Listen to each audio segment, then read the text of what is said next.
You know, it's truly wild to think about how much history just vanishes.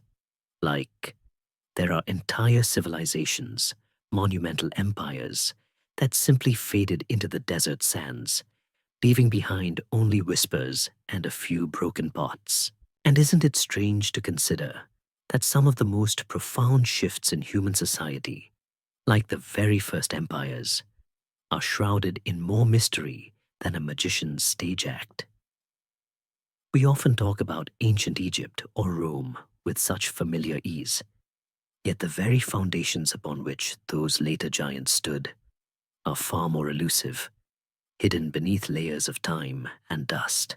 It's like finding out your great-grandparents invented the internet, but all the documentation was lost in a very enthusiastic game of charades. This is especially true for the Akkadian Empire, a name that might not spark immediate recognition in everyone, but whose impact echoes through millennia, even if its actual existence was once a matter of academic debate and archaeological guesswork. So before you get comfortable, take a moment to like the video and subscribe, but only if you genuinely enjoy what I do here. And so, we begin our journey into the enigma that is the Akkadian Empire, a story that truly kicks off in the fertile crescent of Mesopotamia, that ancient land between the Tigris and Euphrates rivers, a place often dubbed the cradle of civilization, which sounds lovely until you remember cradles often get rocked rather violently. Before Akkad, this region was a patchwork quilt of independent Sumerian city-states, each a little world unto itself, like miniature sovereign nations, complete with their own kings, temples, and often their own very particular ways of making war or brewing beer. These cities, places like Ur, Uruk, Lagash, and Kish, had been developing for thousands of years, pushing the boundaries of what humans could achieve, inventing writing, the wheel, complex irrigation systems, and a bureaucracy that would make a modern DMV proud, all while engaging in a delightful pastime of squabbling over land and water rights. Each city proudly boasted its patron deity and its ziggurat, a massive stepped pyramid that seemed to scratch at the heavens, serving as both a spiritual hub and a monumental declaration of civic pride. Imagine every city having its own Eiffel Tower, but built from mud bricks and dedicated to a storm god. The period just before Akkad's emergence, often called the early dynastic period, was a vibrant, messy tapestry of competing interests, a kind of ancient Mesopotamian thunderdome where city-states vied for supremacy, sometimes through diplomacy, more often with spears and maces. While trade flowed and cultural ideas exchanged hands, there was no single unifying political entity that held sway over the entire region. It was more like a collection of very ambitious neighbors who occasionally threw garden parties and more frequently thrown javelins. This fragmented political landscape meant that while individual cities could achieve great power and wealth, their influence was localized, and long-term stability across the entire region remained a distant dream, much like my attempts at keeping a houseplant alive for more than 3 months. The idea of a single, overarching empire controlling multiple cities and diverse populations was, at this point, largely theoretical, a gleam in the eye of some particularly ambitious chieftain, but nothing concrete. And yet, amidst this fractured landscape, a new power began to coalesce, slowly at first, like the assembling of a very determined Lego set, in a place whose exact location still eludes us, despite centuries of searching. The city of Akkad itself. We know it existed, of course, because of countless inscriptions and later texts that refer to it with a reverence usually reserved for mythological realms, or exceptionally good falafel, but its precise geographical coordinates remain one of archaeology's enduring cold cases, perhaps buried under centuries of silt, or just really, really well hidden. This mystery surrounding Akkad's physical location only adds to its almost mythical aura, making it feel less like a city and more like a concept, a powerful idea that suddenly burst forth from the Mesopotamian plains, though in reality, it was undoubtedly a bustling urban center, probably with its fair share of market chatter and, ancient traffic jams. Historians still argue whether Akkad was a pre-existing settlement that grew to prominence, or a new foundation built specifically as a capital for an emerging dynasty, a kind of ancient Washington, D.C., but for a much more pointy form of governance. The narrative of Akkad's rise is inextricably linked with one man, a figure so monumental that he almost feels more legend than flesh and blood. Sargon of Akkad. He bursts onto the scene not from the established aristocratic lineages of Sumer, but from a background so humble it borders on the improbable, making him the ancient world's ultimate rags-to-riches story, or perhaps, more accurately, from basket to throne story, a narrative trope that, frankly, still sells movie tickets today. His early life, as recounted in later Mesopotamian literature, reads like an ancient soap opera, complete with abandonment, divine intervention, and a remarkably convenient gardener. We are told he was a foundling, set adrift in a basket on the Euphrates, discovered by a water drawer named Aki, and then rose through the ranks as a cupbearer to the king of Kish, Ur-Zababa.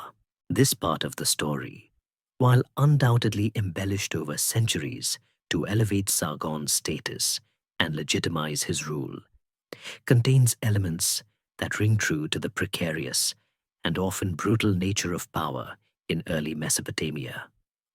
Whether he was truly a basket case baby or simply a man of extraordinary talent from a modest background, his trajectory was undeniably meteoric, a testament to sheer willpower, and let's be honest, probably a ruthless streak a mile wide. The fact that someone from outside the traditional elite could seize power and establish such a sweeping empire was in itself a revolutionary act, shattering established norms and proving that sometimes the best way to get ahead is to simply grab the reins of power yourself, preferably with an army at your back. Sargon's early career as a cupbearer to the king of Kish, Ur-Zababa, sounds rather innocuous, doesn't it? One imagines someone perhaps refilling a goblet or fetching a royal snack. But in ancient Mesopotamia, this role was anything but trivial. A cupbearer was often a trusted confidant, privy to royal secrets, court intrigue, and the general comings and goings of power. It was less about serving drinks and more about being a highly placed personal assistant with access to the levers of power, a kind of ancient chief of staff, except with more opportunities to, shall we say, accidentally spill the royal wine if the king was being particularly annoying. This position would have given Sargon invaluable insight into the inner workings of governance, the strengths and weaknesses of the existing political structures, and perhaps most crucially, the vulnerabilities of his own monarch. He would have observed alliances forming and dissolving, rebellions simmering, and the endless dance of ambition that defined the Sumerian city-states. The legend then states that Sargon somehow overthrew Ur-Zababa, his erstwhile master, though the details are predictably fuzzy, like trying to recall what you had for breakfast 3 Tuesdays ago. Did he orchestrate a coup? Was there a palace revolt? Did he simply offer a better benefits package to the king's guards? The texts are tantalizingly vague, preferring to focus on the outcome rather than the gritty mechanics of how a cupbearer suddenly became a king. What's clear is that Sargon, once a servant, seized the throne of Kish, a city-state of considerable influence and prestige, especially in the northern part of Sumer. This was no small feat, as Kish had a long history of powerful rulers and strategic importance, making Sargon's takeover a significant declaration of his ambition and nascent power. Like a local band suddenly headlining a stadium tour, it signaled that a new player, one who didn't play by the old rules of inherited power, had arrived on the Mesopotamian stage. Having secured Kish, Sargon didn't rest on his laurels. In fact, he probably didn't even have laurels yet, perhaps just a very nice new crown. Instead, he immediately set about the business of expansion, not just for personal gain, but with a grander vision. He established his own capital city, Akkad, the mysterious location we just discussed. Founding a new capital was a strategic masterstroke, allowing him to create a center of power loyal solely to him, free from the lingering traditions and entrenched interests of older Sumerian cities.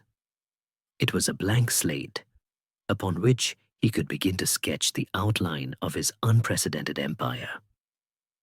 Imagine building a new company headquarters from scratch, designing it specifically for maximum efficiency and control, rather than trying to retrofit an old creaky building with 1,000,000 cubicles. This move demonstrated Sargon's foresight and his understanding of how to consolidate power both militarily and symbolically. From Akkad, Sargon embarked on a series of military campaigns that would forever alter the political map of Mesopotamia. His initial targets were the very city-states that had for so long dominated the region, the proud Sumerian centers like Uruk, Ur, and Lagash. These cities, while powerful individually, were accustomed to fighting among themselves, often forming shifting alliances that could be both beneficial and detrimental, much like trying to organize a potluck with too many cooks. Sargon, however, approached conquest with a different mindset, one of systematic subjugation, not just temporary dominance. His military strategy was swift and decisive, a brutal efficiency that caught many off guard. He didn't just win battles, he dismantled the existing power structures, replacing local rulers with his own loyal governors and administrators, ensuring that the conquered territories remained firmly under his thumb. The speed and scale of Sargon's conquests were truly remarkable for the era. He wasn't just raiding, he was building, or rather rebuilding, a unified political entity. One moment, Sumer was a collection of independent kingdoms. The next, it was rapidly becoming a single, centralized domain under Sargon's command. This was a radical departure from the norm. Before Sargon, Mesopotamian hegemony usually meant one city-state temporarily dominating a few others, extracting tribute, and then losing control as soon as its military might waned. Sargon's vision was different. He sought permanent integration, creating a political system that could endure beyond the battlefield. He didn't just demand tribute. He established a new order, a new administrative apparatus designed to govern a vast territory, which, in a place notorious for its independent streak, was a bit like trying to herd very opinionated cats. His campaigns were not without fierce resistance, of course. The Sumerian city-states, proud of their long histories and traditions, weren't about to roll over and play dead just because some upstart from Kish showed up with a big army. There were numerous rebellions, counterattacks, and desperate last stands. Sargon, however, was relentless. He crushed these insurrections with unwavering determination, often employing tactics that were brutal by any standard, though perhaps not uncommon for the time. The goal was not merely victory, but utter submission. He understood that to forge an empire, he needed to break the spirit of independence that had defined Sumer for centuries. He sacked cities, destroyed defensive walls, and brought back immense quantities of plunder, not just for wealth, but to demonstrate his absolute superiority. It was a clear message: resist at your peril, or join the new order and thrive. As he expanded his dominion, Sargon began to implement policies that would solidify his rule. He dismantled the old network of independent city-state rulers and installed his own trusted officials, often Akkadians, in positions of power. This was a direct assault on the traditional Sumerian power structure, replacing hereditary local rulers with loyal appointees, effectively centralizing authority in Akkad. He also began to standardize weights and measures, a seemingly mundane detail that had profound economic implications, facilitating trade and taxation across his burgeoning empire, making it easier to do business, and more importantly for Sargon, easier to collect taxes. Imagine trying to run a country where every town uses a different system for counting sheep or measuring grain. Sargon was basically introducing the metric system to a chaotic ancient world, which, let's be honest, is a form of benevolent tyranny if ever there was one. The sheer scale of his success in unifying Sumer led to the creation of something truly unprecedented: the world's first true empire. While there had been powerful kingdoms before, none had achieved the level of sustained territorial control and centralized administration that Sargon was now forging. He wasn't just a powerful king, he was an emperor, ruling over a diverse collection of peoples, languages, and cultures, all brought under the banner of Akkad. This transition from a collection of independent city-states to a unified empire was a watershed moment in human history, laying the groundwork for all future imperial endeavors, teaching us that sometimes all it takes is one really determined person to change everything, especially if they're good at military logistics. The Sumerian people, who had for so long enjoyed their autonomy, now found themselves part of a larger unified entity, with a capital they might never visit, and a ruler whose name would become synonymous with power itself. With the unification of Sumer under his iron fist, Sargon wasn't content to simply sit back and admire his newly acquired empire. Probably because in ancient Mesopotamia, sitting back usually meant someone was about to stab you with a pointy stick. No, Sargon understood that an empire wasn't just built, it had to be maintained.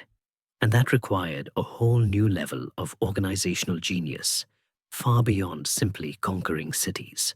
He began to implement a revolutionary system of imperial administration, moving beyond the ad hoc arrangements of previous regional powers to create a bureaucracy that could actually manage his vast new domain.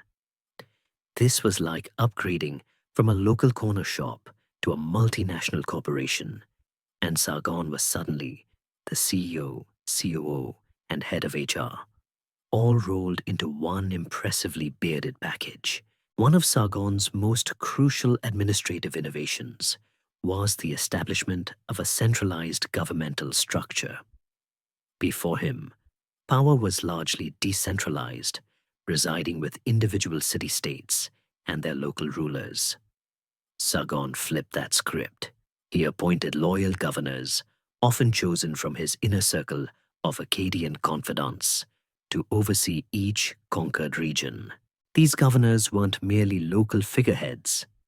They were direct representatives of the central authority in Akkad, responsible for collecting taxes, enforcing Sargon's laws, and maintaining order. This move significantly curtailed the power of the old Sumerian priestly class and hereditary elite, ensuring that true power emanated from Akkad rather than from dozens of squabbling local potentates. It was a clear shift from a federal system to a more unitary one, where Sargon pulled all the strings like a very busy puppeteer. To ensure these governors remained loyal and effective, Sargon established a sophisticated system of communication and control. Messages flowed rapidly along established routes, sometimes even using a rudimentary postal system, allowing Sargon to receive intelligence and issue commands across his empire with remarkable speed for the era. Imagine trying to run an empire without email or even a telegraph. It required a network of dedicated runners and perhaps some very fast donkeys. This network wasn't just for military dispatches.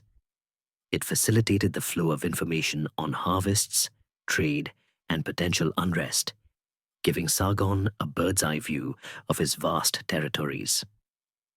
This capacity for rapid communication was a significant advantage, allowing him to react swiftly to rebellions or threats, rather than waiting weeks for news to trickle in, by which time a rebellion might have already brewed its own beer and declared independence.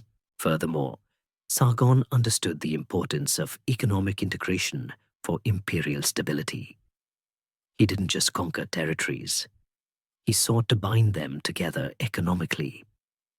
This meant promoting standardized weights and measures across the empire, which, while it sounds dreadfully boring, was actually revolutionary. Imagine trying to trade grain when every city has a different definition of what a bushel is, or trying to collect taxes when a pound of silver in one town weighs entirely differently in another. Sargon's standardization eliminated this chaos, fostering more efficient trade, making taxation simpler, and generally allowing commerce to flow more smoothly. It was like introducing a universal currency in a world of disparate local tokens, making everyone's lives a little easier, especially the tax collectors. This economic cohesion strengthened the imperial fabric, making the conquered peoples more reliant on the central authority for their prosperity, which is always a good move if you want to keep them from revolting too often. He also paid close attention to the irrigation systems, the lifeblood of Mesopotamian agriculture. The rivers and canals were crucial for crop yields, and Sargon ensured that these vital networks were maintained and even expanded under imperial oversight. This wasn't merely a benevolent act. Controlling the water supply was a powerful tool of governance.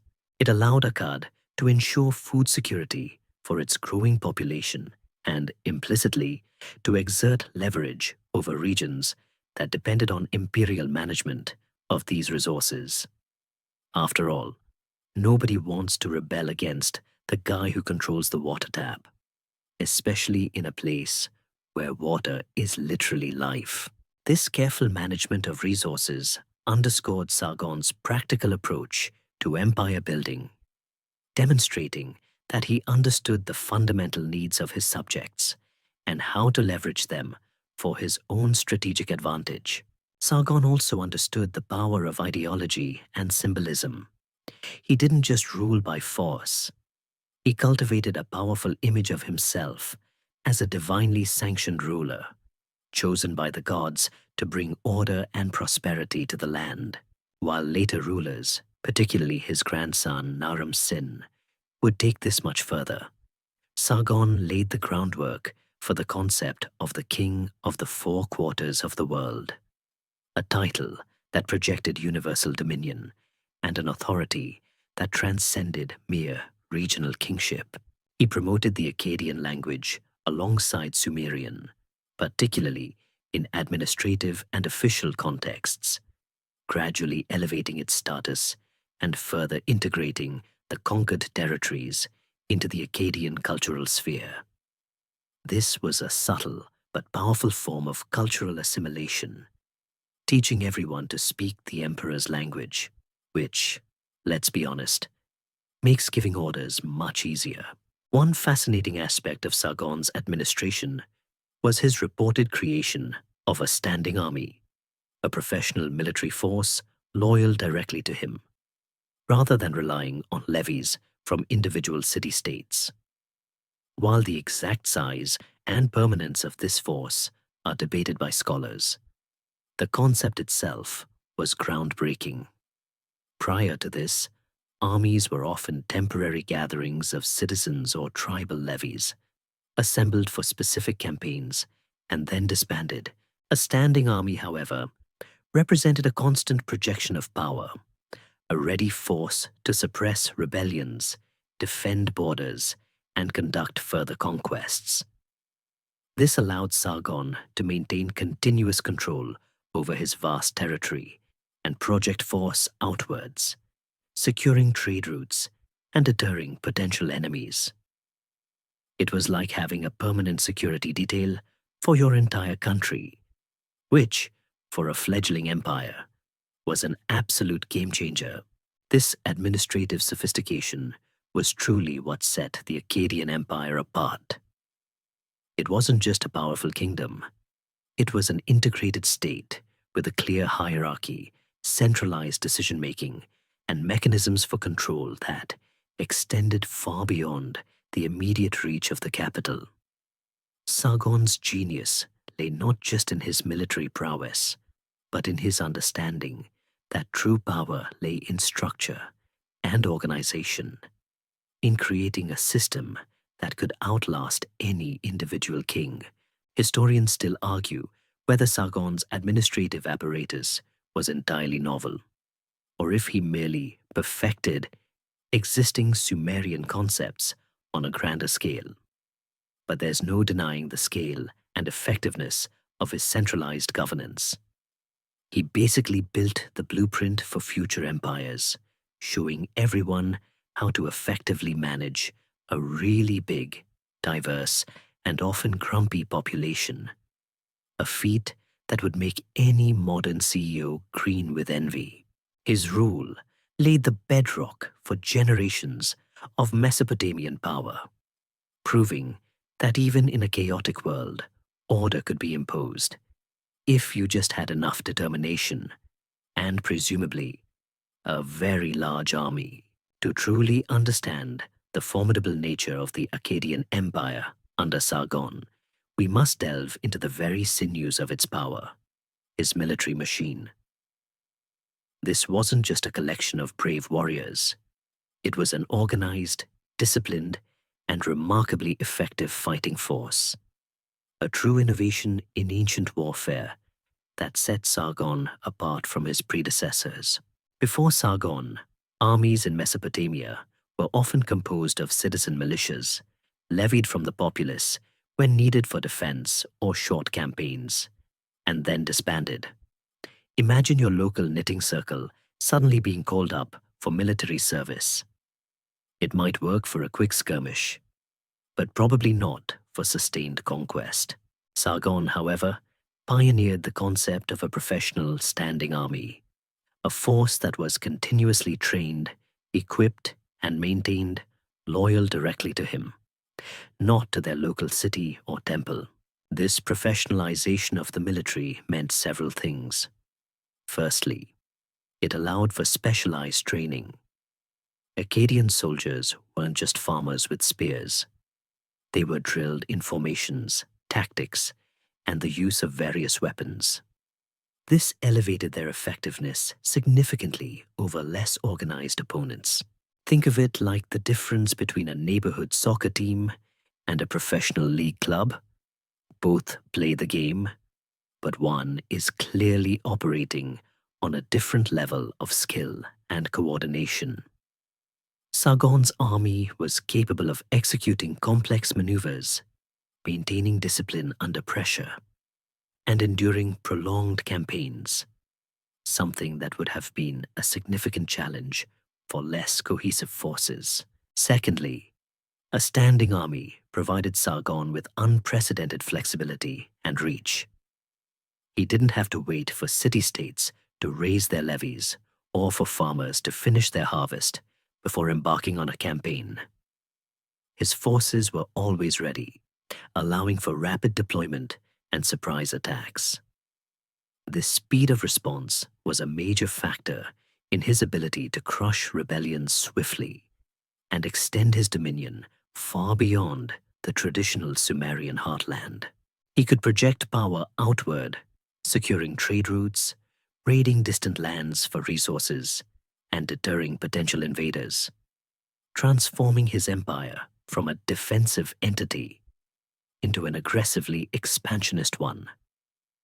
It's like having a superpower that allows you to instantly respond to every minor emergency, whether it's a rogue sheep or a rebellious king. The Akkadian army was likely composed of various specialized units, though details are frustratingly a bit scarce. We know they utilized infantry, probably armed with spears, axes, and daggers, protected by shields. There's evidence of archers, a crucial component for ranged attacks and softening up enemy lines before the main assault. While chariots existed in Mesopotamia, their role in Sargon's early campaigns is debated. They were often heavy, ox-drawn carts at this point, more for transport or carrying standard bearers than for rapid maneuver, though they would become more prominent later.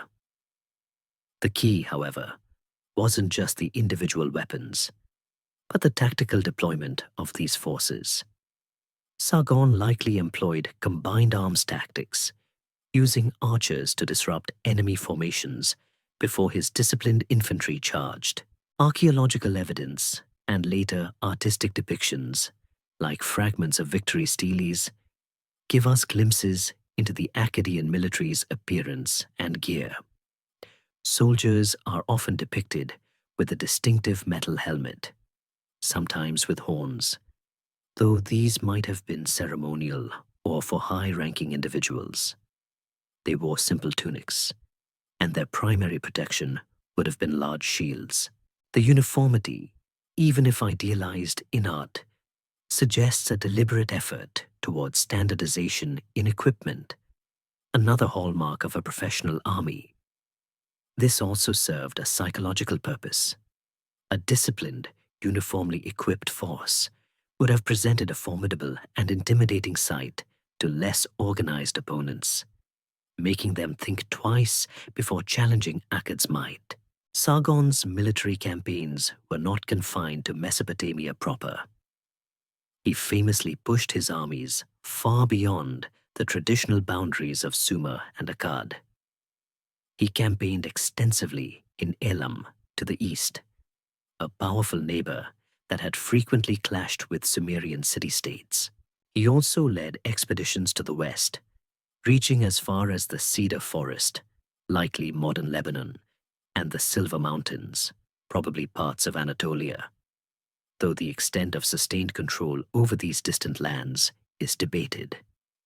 These far-flung expeditions served multiple purposes, securing valuable resources like timber and metals that were scarce in Mesopotamia, establishing trade routes, and perhaps most importantly, projecting the image of an all-conquering monarch. He was demonstrating that Akkad was not just a regional power, but a force to be reckoned with across the entire Near East. This kind of long-distance campaigning required incredible logistical support, something Sargon's centralized administration was likely designed to provide, ensuring his armies were supplied with food, water, and equipment far from home.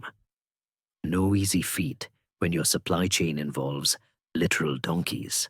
The very concept of the King of the Four Quarters, a title Sargon often used, wasn't just poetic flourish. It was a reflection of his military ambition and success. It implied dominion over the entire known world, a claim to universal sovereignty that resonated deeply in the ancient Mesopotamian worldview. This title later adopted by other powerful rulers, originated with Sargon, a testament to the unprecedented scale of his conquests. He wasn't just king of Akkad. He was, in his own mind, and increasingly in the minds of others, the ruler of all creation, which is a pretty bold claim to make, even if you've only conquered a few cities, let alone an entire region. Of course, maintaining such a vast military machine came with significant costs. It required constant resources, food, weapons, and manpower. This pressure undoubtedly fueled the need for efficient taxation and resource extraction from the conquered territories, forming a feedback loop where military success enabled greater resource acquisition, which in turn supported a larger military.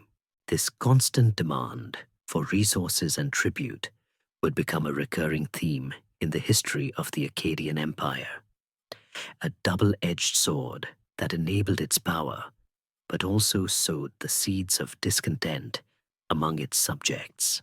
Historians still argue whether the Akkadian army relied more heavily on conscription or voluntary service, though it's likely a mix of both, adapting to the needs of specific campaigns and the availability of manpower. A bit like how modern militaries juggle between different recruitment strategies. Ultimately, Sargon's military machine was more than just a tool for conquest. It was the backbone of his empire.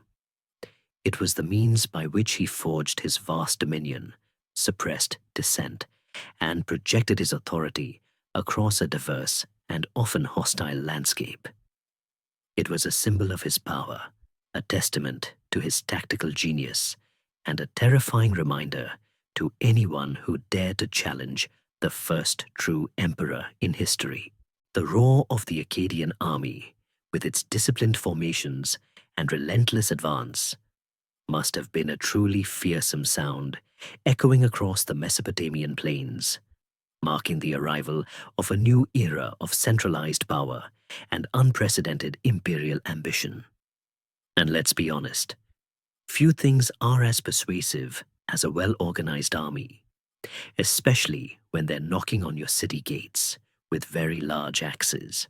The creation of the Akkadian Empire was not just a story of military might and administrative prowess. It was also a fascinating tale of cultural assimilation and the inevitable friction of resistance. When Sargon swept across Sumer, he didn't just conquer territories. He brought two distinct, yet interconnected cultures into direct, often uncomfortable contact. The Sumerians, with their millennia-old traditions, their cuneiform writing, their complex pantheon of gods, and their sophisticated urban centers, suddenly found themselves under the rule of Akkadians, a people who spoke a different Semitic language, worshipped a slightly different set of deities, and, crucially, had just demonstrated a rather aggressive knack for empire building. This was a bit like trying to merge two very old, very opinionated families under one roof, with one family suddenly in charge of all the chores and the other grumbling about how things used to be. Initially, Sargon's approach to the conquered Sumerian population was pragmatic, aiming for control rather than outright obliteration of their culture. He understood that to effectively govern such a vast and established region, some degree of cultural accommodation was necessary. Therefore, while Akkadian became the language of administration and the military, Sumerian continued to be used widely, particularly in religious contexts and for literary purposes.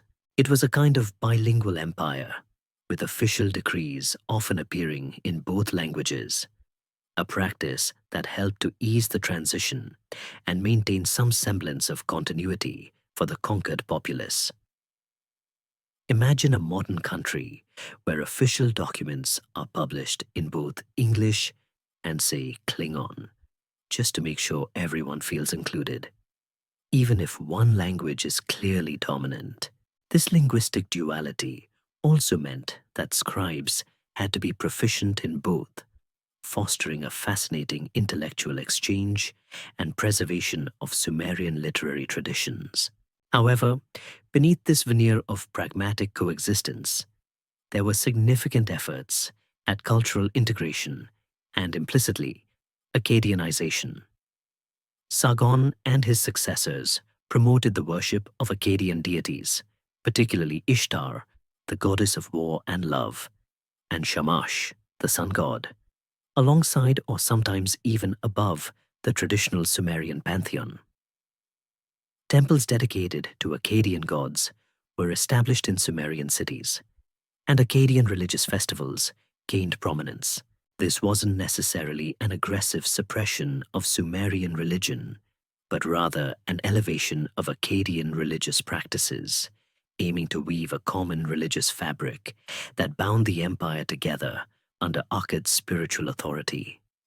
It was a soft power play, gently nudging people towards the imperial way of thinking, like subtly changing the background music in a shop to influence buying habits.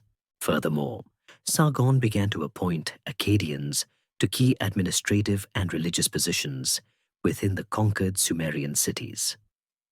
This was a deliberate policy to dilute the power of the traditional Sumerian elite and ensure loyalty to the central government in Akkad.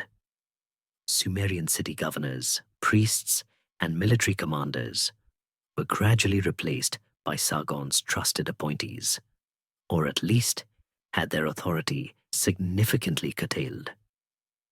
This wasn't always popular, as you can imagine. Imagine your local mayor suddenly being replaced by someone from a faraway capital who doesn't even speak your dialect. There would be a fair bit of crumbling, to say the least.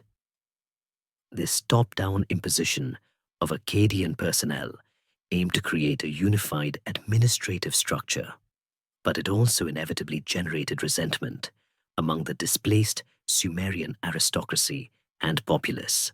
This brings us to the flip side of assimilation: resistance. The unification of Sumer under Sargon's rule was anything but a smooth, peaceful process.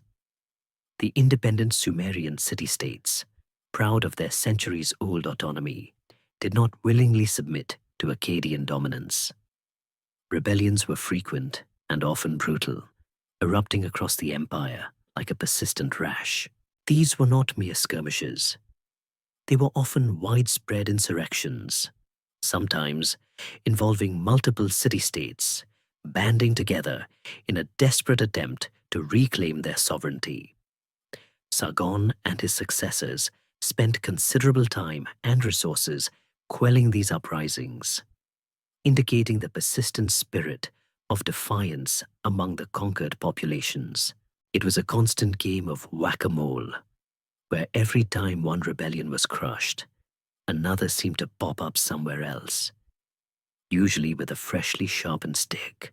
The nature of this resistance varied. Sometimes it was overt military rebellion, as city-states would revolt, expel Akkadian garrisons, and declare independence. Other times, it might have been more subtle: a quiet refusal to pay taxes, a slowdown in production, or the harboring of anti-Akkadian sentiments. The cycle of conquest, rebellion, and suppression became a defining feature of the early empire. Sargon himself, for all his military brilliance, reportedly faced numerous revolts throughout his reign. The revolt of the city-states is a well-documented example, where many of the major Sumerian cities simultaneously rose up against Akkadian rule, forcing Sargon to reconquer territories he had already subdued. This suggests that despite his initial victories, the integration of Sumer into the Akkadian system was a continuous, often violent, process rather than a one-time event. The tensions between Sumerian and Akkadian cultural identities would persist throughout the empire's existence, even as the two cultures began to intertwine. Akkadian art, while distinct, often drew inspiration from Sumerian motifs and iconography. Sumerian literary works were copied, studied, and preserved by Akkadian scribes. This cultural exchange created a rich, syncretic Mesopotamian culture, a blend of the old and the new, the conquered and the conquerors. Historians still argue whether the Akkadian cultural imposition was ultimately beneficial for long-term stability, or if it sowed deeper seeds of discontent that contributed to the empire's eventual decline. What is clear is that the process was never entirely harmonious. A constant negotiation between imperial ambition and local identity, much like trying to get everyone in a family to agree on what to watch on movie night. Ultimately, Sargon's legacy in terms of cultural assimilation was a mixed bag. He succeeded in forging a unified political entity and laid the groundwork for a broader Mesopotamian identity that transcended individual city-states. However, he also ignited a deep-seated resistance among some Sumerian factions that would flare up repeatedly, a testament to the enduring power of local identity and the difficulty of truly erasing centuries of independent tradition. The Akkadian Empire, while culturally rich and administratively advanced, was always navigating this delicate balance, a constant dance between imposing its will and incorporating the rich heritage of those it ruled. And that, dear listeners, is a tightrope walk that even the most powerful emperors eventually discover is fraught with peril. As the sun began to set on the glorious reign of Sargon, casting long shadows across his vast empire, the mantle of power passed to his sons, Raimush, and then Manishtushu. This period, following the initial burst of Sargon's conquests, was characterized by the ongoing challenge of consolidating and maintaining control over an empire that was, by its very nature, a collection of recently subdued, often rebellious, territories. Imagine building an incredibly intricate house of cards. The initial construction is thrilling, but keeping it from toppling over in a slight breeze requires constant, delicate effort. Raimush, Sargon's immediate successor, inherited not a peaceful dominion, but a realm simmering with discontent and outright revolt, a kind of immediate baptism by fire for the new emperor. Raimush's reign, Sati, 2278-2270 BCE. Though dates are always a bit fuzzy in this ancient world, like trying to read a menu in a very dimly lit restaurant, was largely dominated by the need to suppress widespread rebellions, particularly in Sumer. It seems that many of the Sumerian city-states, perhaps emboldened by the change in leadership or simply exhausted by Akkadian rule, saw Sargon's passing as an opportunity to reclaim their lost autonomy. Ur-Uma, Lagash, and other prominent Sumerian centers rose in revolt, forcing Rimush to embark on arduous military campaigns to re-establish Akkadian authority. His inscriptions boast of crushing these rebellions with considerable ferocity, executing thousands and plundering cities. A stark reminder that empire building was never a gentle affair, even for the inheritors of a great legacy. He effectively reconquered much of what his father had subdued, proving that the Akkadian military machine remained formidable, even if it was constantly being put to the test. However, Rimush's reign was relatively short, ending, as so often happened in ancient royal courts, under mysterious and violent circumstances. Later texts suggest he was assassinated, possibly by his own courtiers, perhaps a victim of internal power struggles or the sheer exhaustion of constant warfare. Succession in early empires was rarely a smooth handover, more often a brutal scramble for power, and Rimush's fate underscores the precariousness of even imperial authority. It's a stark reminder that while one might conquer external enemies, the threats from within the palace walls can be far more insidious. Following Raimush, his brother Manishtushu ascended the throne, Sati 2269-2255 BCE. Manishtushu continued the work of consolidation, though perhaps with a slightly different focus than his brother. While he too had to deal with rebellions, his reign seems to have placed a greater emphasis on economic stability and external trade. He reportedly campaigned in Elam, the mountainous region to the east of Mesopotamia, and across the Persian Gulf, reaching as far as Magan, likely Oman, to secure valuable resources like copper, diorite, and exotic woods. These expeditions highlight the Akkadian Empire's continued interest in controlling key trade routes and acquiring raw materials crucial for its economy and monumental building projects. Imagine an ancient world CEO diversifying his supply chain, except instead of semiconductors, he's after really sturdy rocks for statues. Manishtushu is also known for a remarkable artifact, a large carved stone obelisk, inscribed with details of his land acquisitions and administrative policies.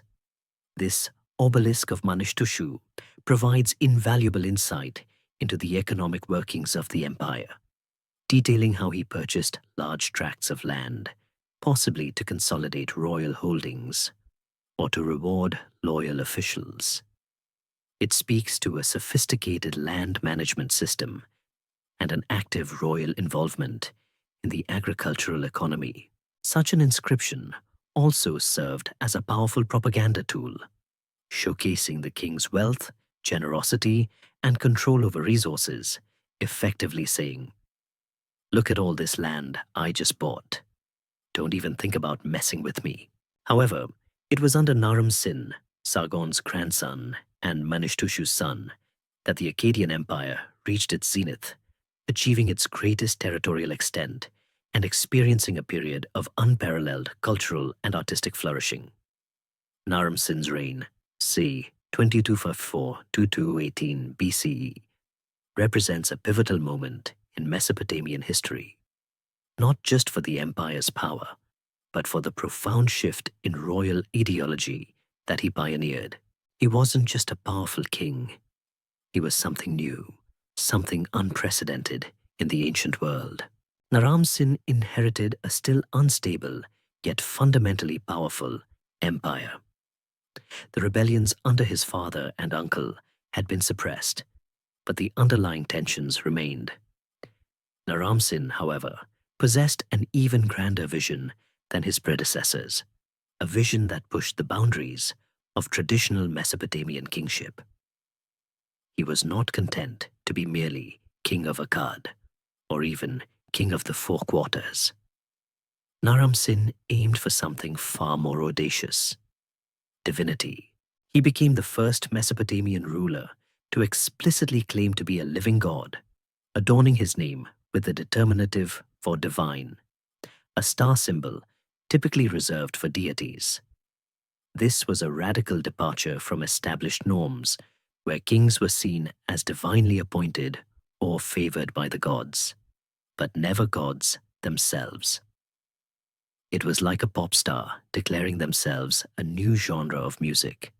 Audacious, but if it works, it's revolutionary. This unprecedented claim to divinity had profound implications. It elevated Naram Sin above all other mortals, making him the supreme authority, whose word was essentially divine law. It served to further legitimize his rule, attempting to quell any lingering doubts about his right to govern by placing him beyond human challenge. It also blurred the lines between the sacred and the secular, consolidating immense spiritual and temporal power in his person. Imagine a ruler who could not only order you to pay taxes, but also demand your religious devotion as a living deity. That's a whole new level of authority. This deification was not merely a vanity project. It was a carefully calculated move to strengthen the imperial ideology and to project an aura of unchallengeable authority over his diverse and often recalcitrant subjects. Naram Sin's reign also saw extensive military expansion, pushing the empire's boundaries further than ever before. He campaigned widely, from the mountainous regions of the Zagros to the east, subduing the Lullaby people, to Syria in the west, and even securing trade routes to Magan, Oman, and Meluha, the Indus Valley civilization, through the Persian Gulf. These campaigns were not just about conquest. They were about securing resources, controlling vital trade networks, and projecting Akkadian power across the known world. His military might was truly unparalleled, allowing the empire to reach its greatest territorial extent. An impressive feat that involved managing vast distances and diverse enemies. The artistic representations from Naram Sin's time reflect this new imperial ideology and grandiosity. The most famous example is the Stele of Naram Sin, a masterpiece of Mesopotamian art that we'll explore in more detail next. This monument vividly portrays Naram Sin as a triumphant, godlike figure, trampling his enemies, with a horned helmet signifying his divinity, and literally reaching for the stars. It's not just a depiction of a military victory. It's a statement of divine right, imperial power, and individual glory, a visual manifesto of Naram Sin's audacious claims. The stele, along with other artifacts from his reign, shows a clear shift towards grander, more monumental art, designed to glorify the emperor and the empire. A bit like those very large, slightly intimidating statues you see in corporate lobbies, but with more dead enemies. Under Naram Sin, the Akkadian Empire truly embodied its title, becoming a dominant force across the Near East, a sprawling realm connected by trade, administration, and the powerful persona of its divine emperor. This period was a peak of Mesopotamian civilization, demonstrating the immense potential of centralized power to foster economic prosperity, artistic achievement, and military dominance. But as with all peaks, a descent would eventually follow. And even divine emperors, as it turns out, are not immune to the relentless march of time or the persistent incursions of grumpy barbarians.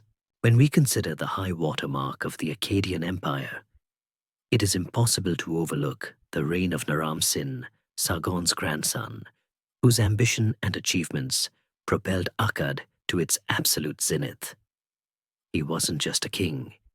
He was a revolutionary, not just in his military conquests, but in his very self-conception, daring to claim a status no Mesopotamian ruler before him had ever truly asserted: divinity. This wasn't merely a flattering title or a poetic exaggeration. Naram Sin explicitly used the divine determinative, a star symbol, before his name in written inscriptions, effectively declaring himself a living god. Like a rock star, deciding they're now an entire galaxy. This audacious claim was a profound break from Mesopotamian tradition. Previously, kings were seen as chosen by the gods, favored by them, or even descendants of divine beings. But they were not themselves deities. Their authority stemmed from their relationship with the divine, not from their inherent divinity. Naram Sin shattered this theological barrier, positioning himself as the ultimate source of authority, beyond reproach or question. This deification served multiple strategic purposes. Firstly, it would have been a powerful tool for legitimizing his rule over a vast and diverse empire, especially one still prone to rebellion. If the emperor was a god, then to defy him was to defy the heavens themselves, a concept that would have carried immense weight in a deeply religious society. It was like adding an extra layer of spiritual intimidation to his already considerable military might. Secondly, claiming divinity served to unify a disparate empire. By making himself the central object of veneration, Naram Sin created a common focal point of loyalty that transcended regional identities, local deities, and the lingering resentments of conquered peoples. Everyone, from Sumerian farmer to Elamite captive, was expected to acknowledge the divine authority of Naram Sin. This created a powerful imperial cult, binding the empire together not just by force, but by assured, albeit imposed, spiritual allegiance. Imagine trying to get everyone to agree on a favorite pizza topping, and Naram Sin just declared himself the supreme topping, and everyone had to like it. Naram Sin's deification is vividly captured in the iconic stele of Naram Sin, a masterpiece of Akkadian art and propaganda, arguably one of the most famous artifacts from ancient Mesopotamia. This pink limestone stele, standing over 6 feet tall, depicts Naram Sin in a triumphant military scene, trampling his enemies. But it's not just a battle scene. It's a theological statement. Naram Sin is shown wearing a horned helmet, traditionally reserved for deities, symbolizing his divine status. He stands tall, gazing up at 2 star-like rosettes, which represent the sun god Shamash and the goddess Ishtar, suggesting either their blessing or his equality with them. Below him, his enemies lie crushed and begging for mercy, their bodies contorted in defeat, while his disciplined Akkadian soldiers march in orderly ranks behind him, ascending a mountain. The symbolism in the stele of Naram Sin is incredibly rich. The mountain setting itself might represent the divine realm or a specific campaign in the Zagros Mountains, where Naram Sin famously campaigned against the lullaby. The orderly march of his troops contrasts sharply with the chaotic disarray of his defeated foes, emphasizing Akkadian discipline and divine favor. Naram Sin himself is depicted with a powerful, idealized physique, a testament to Akkadian artistic conventions that celebrated strength and virility. He literally stands above the fray, his foot crushing one enemy, his spear poised to strike another, embodying the relentless power of the divine emperor. This stele was not just a record of victory. It was a permanent, public declaration of Naram Sin's unprecedented status and the unassailable might of his empire. Like a really old, very impressive billboard advertising imperial dominance. Beyond the audacious claim to divinity, Naram Sin continued the work of military expansion, pushing the empire's borders to their greatest extent. He launched campaigns into the mountainous regions of the Zagros, east of Mesopotamia, conquering the fiercely independent Lullaby and Gutian tribes. These were not easy victories. The mountainous terrain favored the defenders, and these tribes were known for their resilience and guerrilla tactics. His victories here were crucial for securing the eastern flank of the empire and controlling valuable trade routes that passed through these regions. He also campaigned extensively in Syria, conquering cities like Ebla and establishing Akkadian control over key trade networks that reached as far as Anatolia, modern Turkey, for tin and silver. Naram Sin's dominion even extended to the south, engaging in maritime trade with distant lands like Magan, modern Oman, for copper, and Meluha, the Indus Valley civilization, for exotic goods like carnelian, lapis lazuli, and possibly gold. This vast economic reach, facilitated by secure trade routes, underscored the immense power and wealth of the Akkadian Empire under his rule. Imagine ancient merchant ships sailing across the Persian Gulf, laden with goods from a civilization thousands of miles away, all thanks to the stability and reach of Akkad. These extensive trade networks not only enriched the empire, but also connected Mesopotamia to a wider world, facilitating cultural exchange and the flow of ideas, proving that sometimes even empire builders are accidental cultural ambassadors. However, Naram-Sin's reign, for all its glory, also saw the seeds of future decline being sown. His aggressive campaigns and the heavy demands of maintaining such a vast empire put immense strain on resources and manpower. The constant need to suppress rebellions, fueled in part by his own extreme claims of divinity and the heavy hand of Akkadian administration, created a cycle of conflict. While he was victorious, these continuous wars undoubtedly drained the empire's vitality. Historians still argue whether Naram-Sin's deification was a brilliant stroke of genius or an act of hubris that ultimately alienated his subjects and contributed to the empire's later struggles. Perhaps it made him seem too remote, too unapproachable, or simply too much of a challenge to the old ways. Nevertheless, the era of Naram-Sin remains the golden age of the Akkadian Empire. It was a period when Mesopotamia witnessed unprecedented centralization of power, a flourishing of art and culture, and the audacious ambition of a ruler who redefined kingship itself. His legacy was one of immense power and profound change, demonstrating the extraordinary heights to which a single individual, even one from humble beginnings, could propel a civilization. He was the epitome of the powerful, divine monarch, a concept that would echo through the ages, influencing future rulers from Mesopotamia to Egypt and beyond.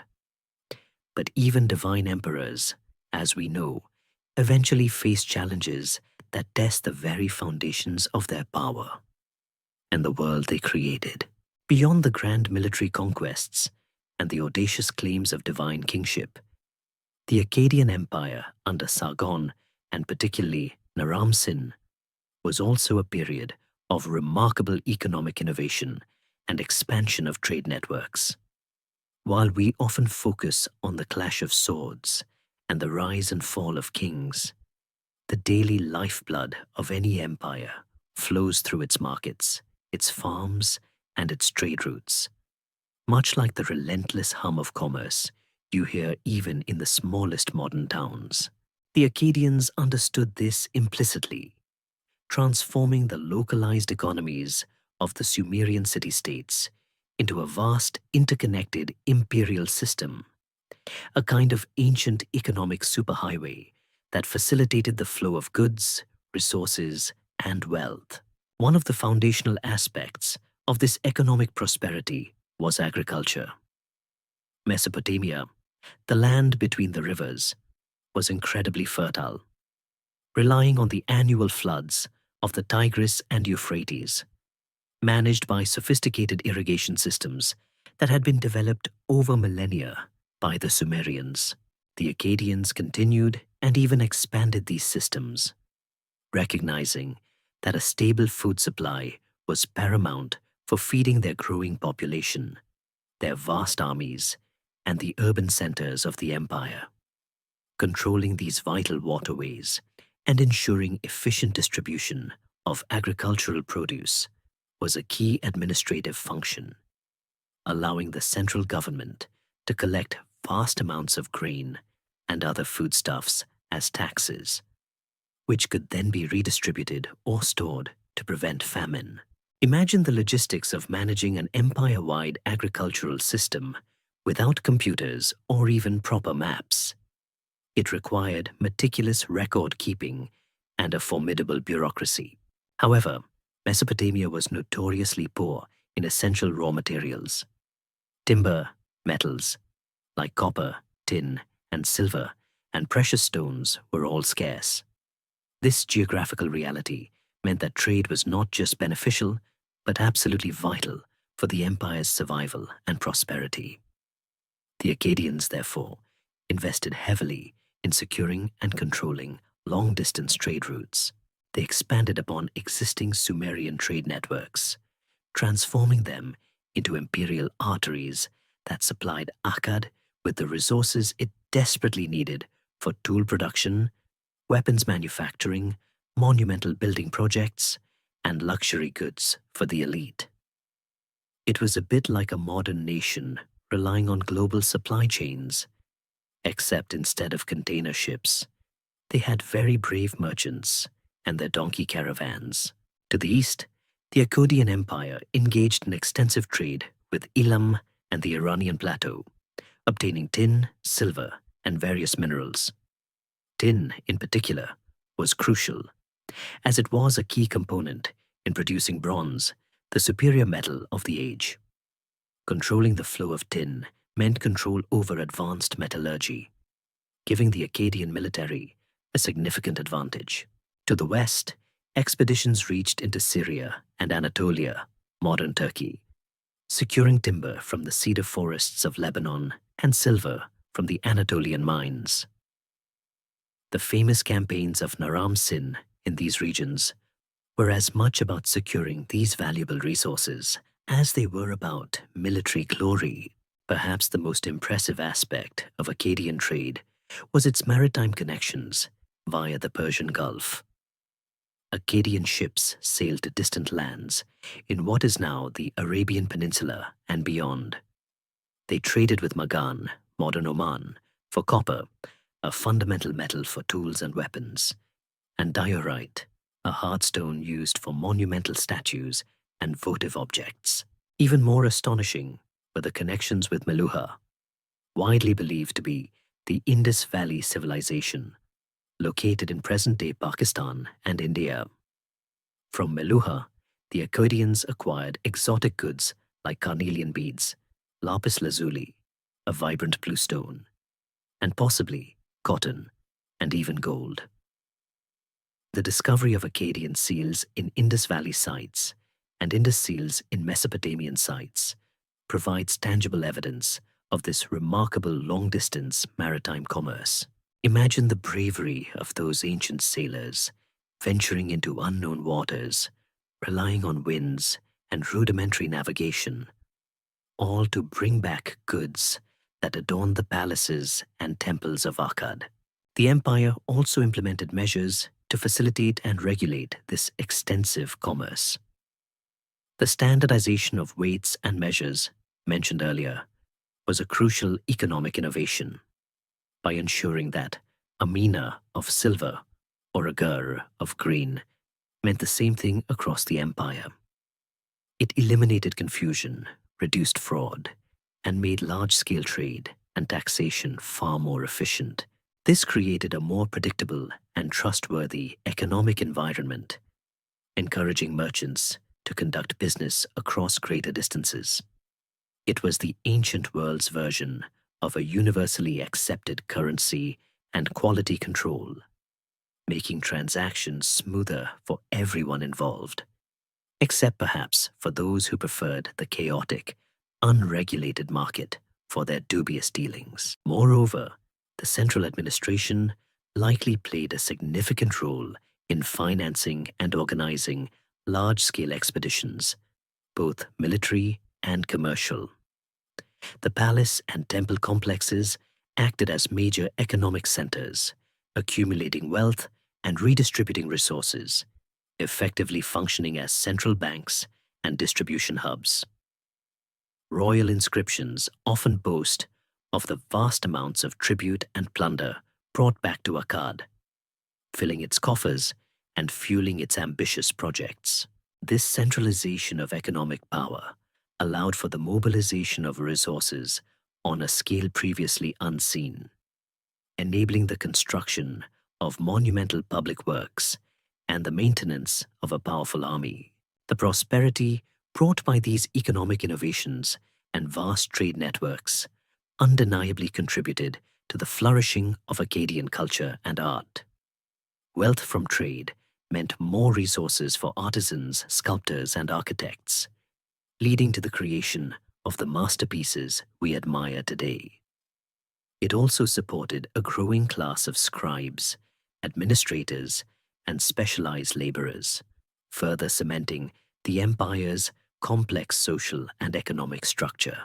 Historians still argue whether the economic benefits of empire truly trickle down to the average citizen, or if the vast majority of wealth remained concentrated at the top, fueling the imperial elite. However, there's no denying that the Akkadian period marked a significant expansion in the scale and sophistication of Mesopotamian economic life. In essence, the Akkadian Empire was not just a military juggernaut, it was an economic powerhouse, a testament to the fact that even in the ancient world, power was inextricably linked to wealth, resources, and the ability to connect disparate regions through networks of commerce. Sargon and Naram Sin understood that controlling the flow of goods was as important as controlling the flow of armies, laying the groundwork for future empires that would similarly leverage economic might to sustain their vast dominions. And while their methods might have been less subtle than modern economic policies, the underlying principles of resource acquisition and trade remained remarkably similar, proving that some lessons are truly timeless. As the Akkadian Empire reached its pinnacle under Naram Sin, this era of unprecedented power and wealth naturally fostered a remarkable flowering of art and architecture. You see, when rulers have vast resources at their disposal and a burning desire to legitimize their rule and project an image of unassailable might, they tend to turn to artists and builders. It's like a very, very old version of a tech billionaire commissioning a wildly extravagant headquarters. Except instead of glass and steel, it was mud bricks and carved stone. And the purpose wasn't just to impress employees, but to intimidate entire populations into submission. The artistic output of the Akkadian period thus represents a distinctive synthesis, drawing from earlier Sumerian traditions, while forging a bold, new imperial style that emphasized power, naturalism, and often the deified ruler. Before the Akkadian rise, Sumerian art, while highly sophisticated, often focused on religious themes, communal life, and stylized depictions of deities and worshippers. Akkadian art, while still retaining religious elements, shifted its focus significantly towards the glorification of the king and his empire. This was a deliberate choice, serving as a powerful form of propaganda, much like how modern states use grand monuments and official portraits to project an image of authority and national pride. The art was designed to be seen, to be understood, and to convey a clear message. Akkad is powerful, its king is divine, and resistance is futile. One of the most striking characteristics of Akkadian art is its increased naturalism compared to earlier Sumerian styles. While still highly stylized by modern standards, Akkadian artists paid greater attention to anatomical detail, facial expressions, and the dynamic portrayal of movement. You see figures depicted with more rounded, muscular forms, conveying a sense of physical power. Battles scenes, for example, are often rendered with a greater sense of dynamism and chaos, capturing the intensity of conflict, rather than just a static, symbolic representation. This focus on naturalism made the imagery more impactful, more relatable, even if what it depicted was a god-king trampling his enemies, and ultimately, more persuasive. It's the difference between a stick figure drawing of a battle and a detailed comic book panel. One tells a story, the other shows it. The stele of Naram Sin, which we touched upon earlier, remains the quintessential example of Akkadian imperial art. Beyond its symbolic significance of Naram Sin's divinity, it showcases the aesthetic achievements of the period. The composition is masterfully done, with figures arranged dynamically, leading the eye upwards towards the triumphant king. The individual soldiers are depicted with a newfound vigor and anatomical accuracy, and the contorted bodies of the defeated Lullaby enemies convey their suffering and utter defeat. The carving itself is of exceptional quality, demonstrating a high level of technical skill in working with hard stone. This stele wasn't just a piece of art, it was a carefully crafted political statement, meant to inspire awe and reinforce the emperor's power, like a very large, very heavy mic drop. Another remarkable artifact is the bronze head of an Akkadian ruler, often attributed to Sargon himself, though this is debated among scholars. This life-sized head is an astonishing piece of metallurgy, showcasing intricate details in the beard and hair, and powerful, piercing eyes. Though the inlaid eyes themselves are long gone, probably looted in antiquity. The naturalism of the facial features, combined with the regal majesty of the overall depiction, makes it a captivating portrait. The mere fact that Akkadian artisans were capable of casting such a large and detailed bronze object demonstrates a sophisticated understanding of metalworking techniques, pushing the boundaries of what was technologically possible at the time. It's the kind of piece that, even today, makes you lean in closer, wondering about the person it represents. In terms of architecture, while the specific city of Akkad itself remains elusive, what we know suggests a continuation and expansion of monumental building traditions. Temples and palaces would have been constructed on a grand scale, utilizing the abundant local material, mud bricks. While less durable than stone, these structures would have been imposing and impressive in their time, probably adorned with glazed bricks, murals, and intricate friezes. The Akkadians likely continued the Sumerian tradition of building ziggurats, massive stepped temple towers that served as focal points for urban centers and symbols of civic and religious authority. These colossal structures would have dominated the skyline, visible for miles around, serving as a constant reminder of the empire's power and its connection to the divine. The decorative arts also flourished. Akkadian cylinder seals, small cylindrical stones carved with intricate designs and used to authenticate documents by rolling them onto wet clay, are particularly noteworthy.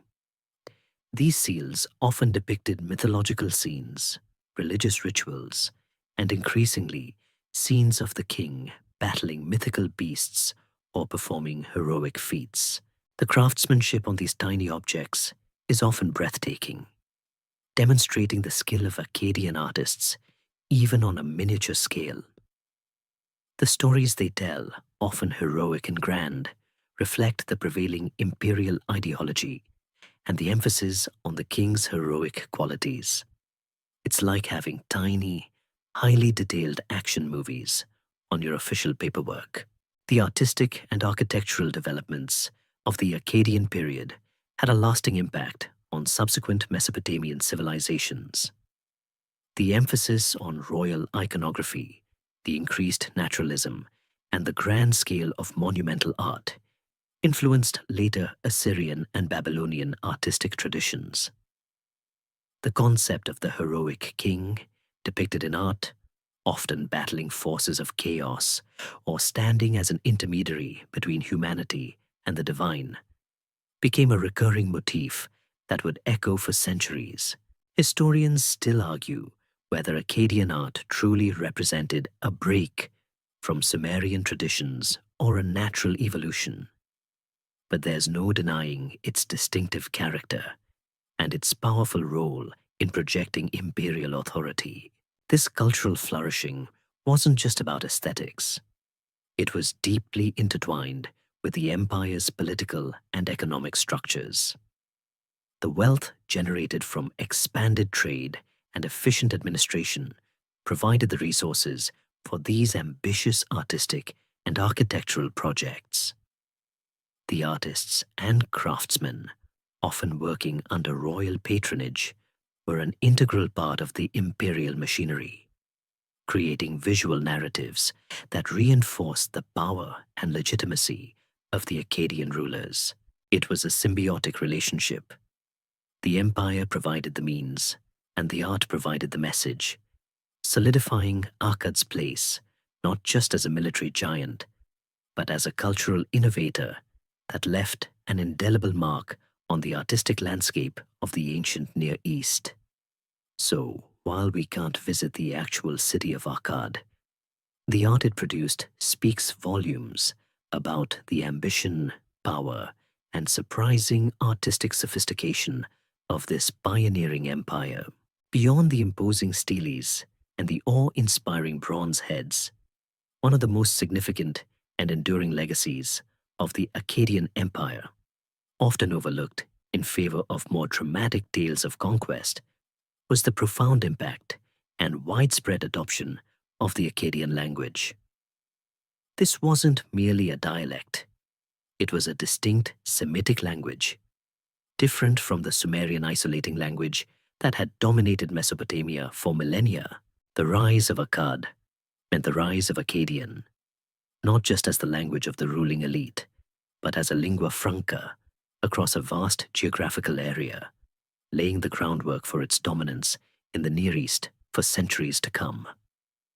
It was like, suddenly, everyone in a region deciding that, for all official purposes, they'd start speaking a slightly different version of what they already knew, just to keep things interesting for future archaeologists. Before Sargon, Sumerian was the primary language of Mesopotamia, used in administration, literature, and religious texts. The Sumerians had, after all, invented cuneiform writing, and their language was the bedrock of Mesopotamian literacy. However, the Akkadians, though adopting the cuneiform script for their own language, brought their tongue to the forefront. As the empire expanded and Akkadian became the language of the central government, the military, and imperial trade, its influence spread rapidly. This wasn't necessarily a forced imposition, but rather a practical necessity and a mark of prestige. If you wanted to get ahead in the empire, to work in the administration, or to engage in high-level commerce, learning Akkadian became increasingly advantageous. Much like how English is vital in today's global economy, the dual nature of the empire, with both Sumerian and Akkadian languages in use, led to a fascinating period of bilingualism and linguistic interaction. Scribes, the intellectual backbone of Mesopotamian society, were trained in both languages. They meticulously copied Sumerian literary works, religious hymns, and legal texts, ensuring their preservation for future generations, even as they composed new works in Akkadian. This bilingual environment created a rich intellectual crucible, where Sumerian literary tropes and grammatical structures influenced Akkadian, and vice versa. It was a bit like a cultural mashup, where two distinct musical styles suddenly started influencing each other, leading to some truly unique compositions. This preservation effort by Akkadian scribes is a testament to the respect they held for the older Sumerian tradition, even as their own language gained prominence. Indeed, many Sumerian words were borrowed into Akkadian, especially terms related to religion, administration, and early technology, reflecting the deep cultural roots of Sumerian civilization. Conversely, as Akkadian became more widespread, its vocabulary and grammatical structures started influencing the spoken Sumerian of the time. Though Sumerian eventually faded as a spoken language, becoming primarily a liturgical and scholarly tongue, much like Latin in medieval Europe. This linguistic transition, while gradual, was a monumental shift, marking the beginning of the end for Sumerian as a living language.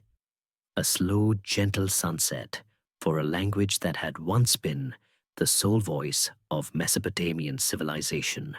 The Akkadian language itself was part of the East Semitic branch of the Afro-Asiatic language family, related distantly to languages like Arabic and Hebrew, though its structure and vocabulary are quite distinct due to its early divergence and heavy Sumerian influence. It was written using the cuneiform script, which the Akkadians adapted from Sumerian. This meant that while the spoken language was different, the visual representation on clay tablets remained familiar, easing the transition for scribes and administrators. The cuneiform signs, originally pictographic and ideographic in Sumerian, became increasingly phonetic when used to write Akkadian, representing syllables rather than whole words, making the script more flexible and adaptable for different linguistic structures. The spread of Akkadian was crucial for imperial administration and communication. Imagine trying to run an empire where every region spoke a different language, leading to endless misunderstandings and logistical nightmares. With Akkadian as the imperial language, commands could be issued, taxes could be levied, and legal judgments could be rendered with greater consistency across the vast empire. It facilitated trade, allowing merchants from diverse regions to communicate effectively. It was the ancient world's version of a common operating system, making the whole machine run much more smoothly, at least from the perspective of the central government.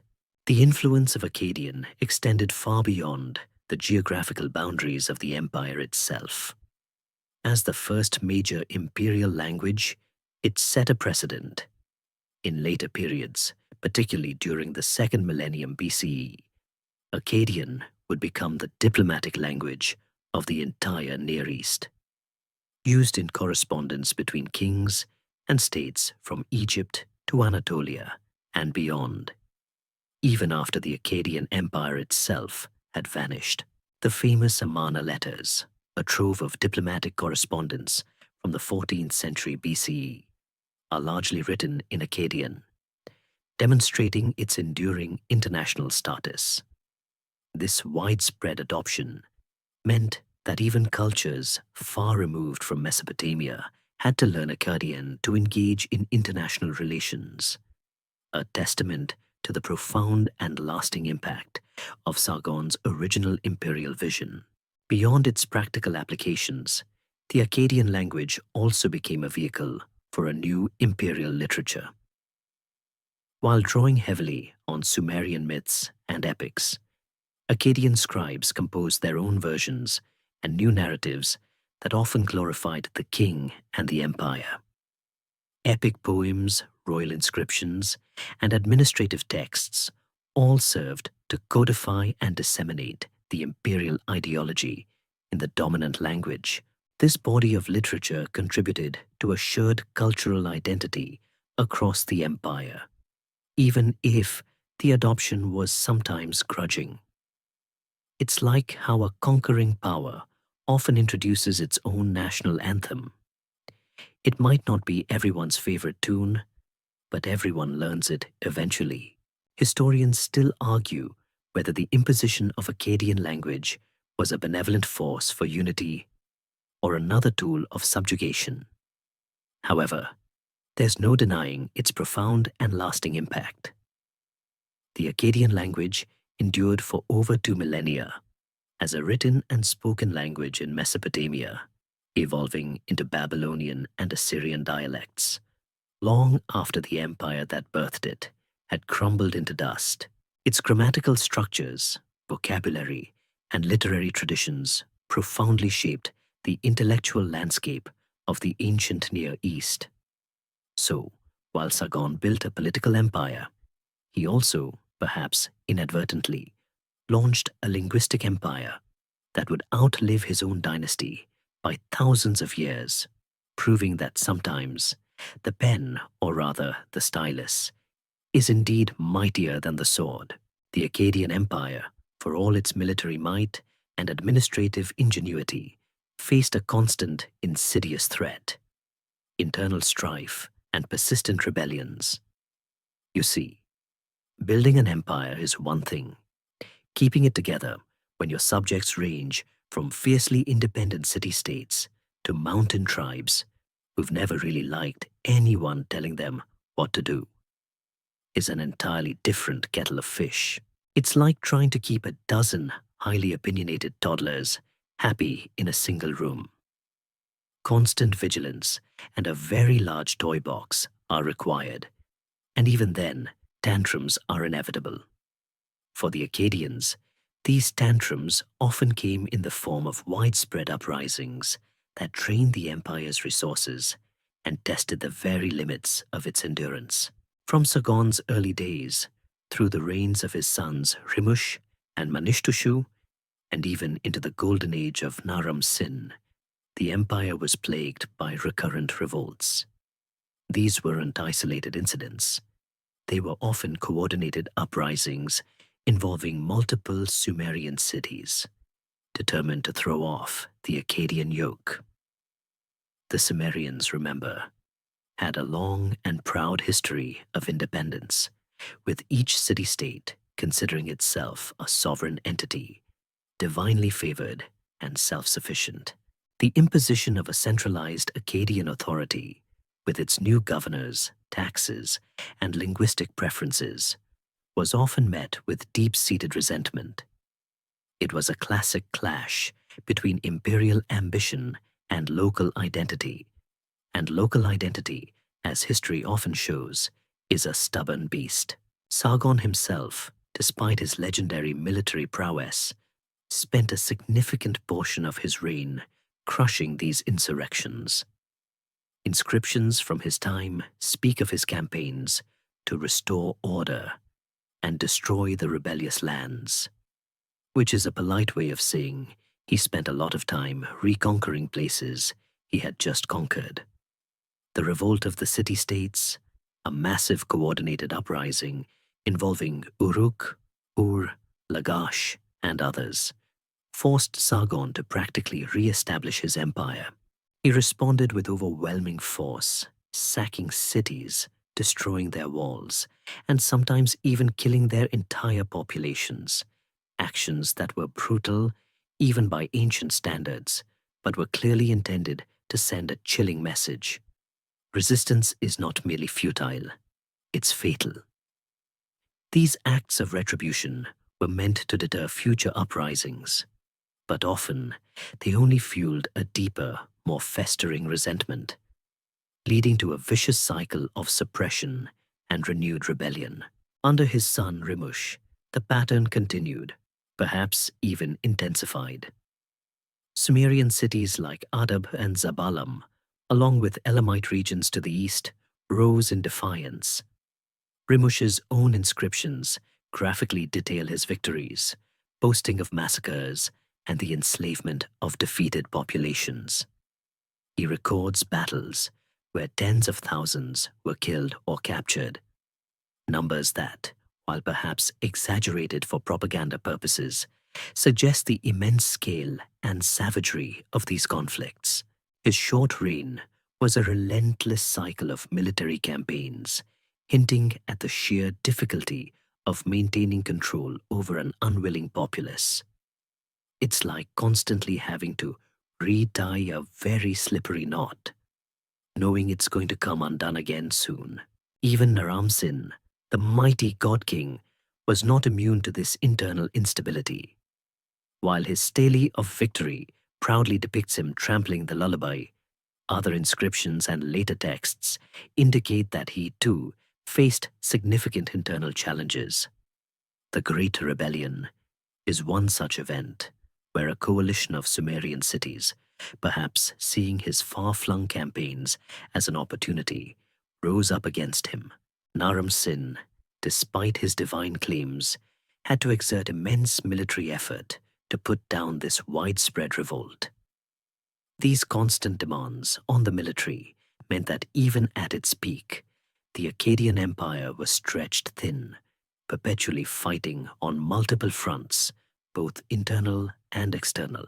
The reasons for these persistent rebellions were multifaceted. Firstly, the heavy taxation and tribute demanded by the Akkadian central government would have been a significant burden on the conquered populations. Building and maintaining a vast empire, especially one with a standing army and ambitious building projects, is an expensive business, and the resources had to come from somewhere, usually the pockets and granaries of the subjects.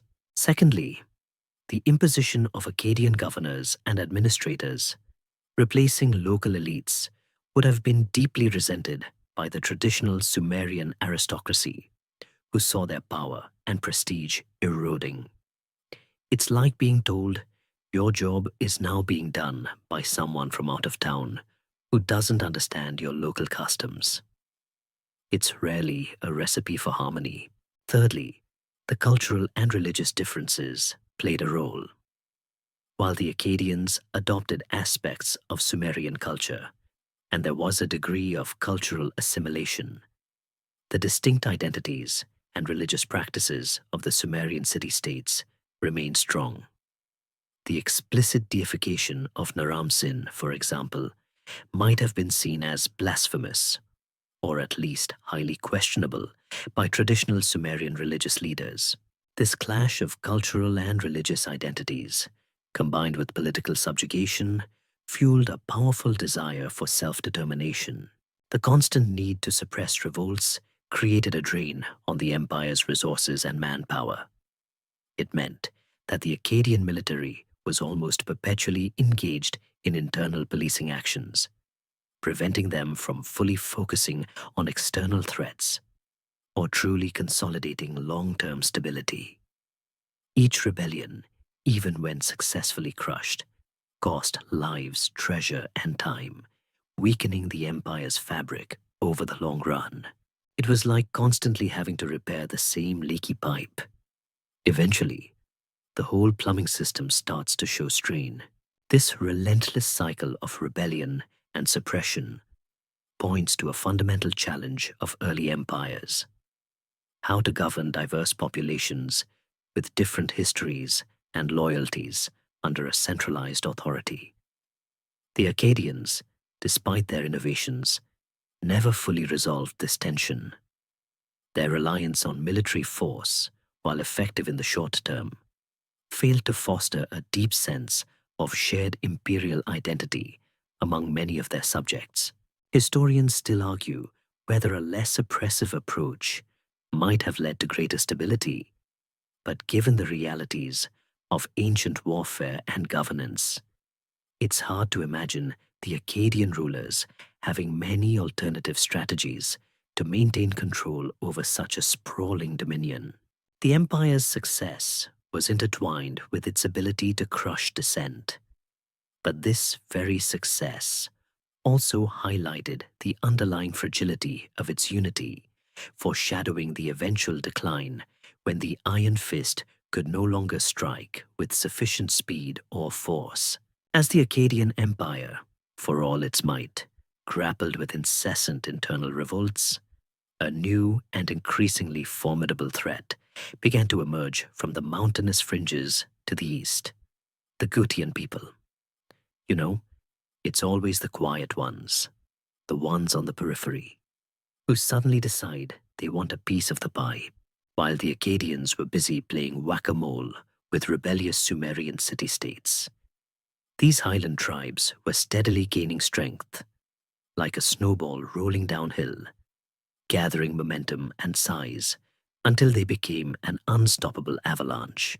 The Gutians, often described in Mesopotamian texts with a distinct lack of politeness, terms like barbarians, mountain people, and people who know no inhibitions were common, represented a fundamental challenge to the very concept of organized urban civilization that the Akkadians embodied. The Gutians hailed from the Zagros Mountains, a rugged, inaccessible region to the northeast of Mesopotamia, a place where settled agriculture was difficult, and a nomadic or semi-nomadic lifestyle was the norm.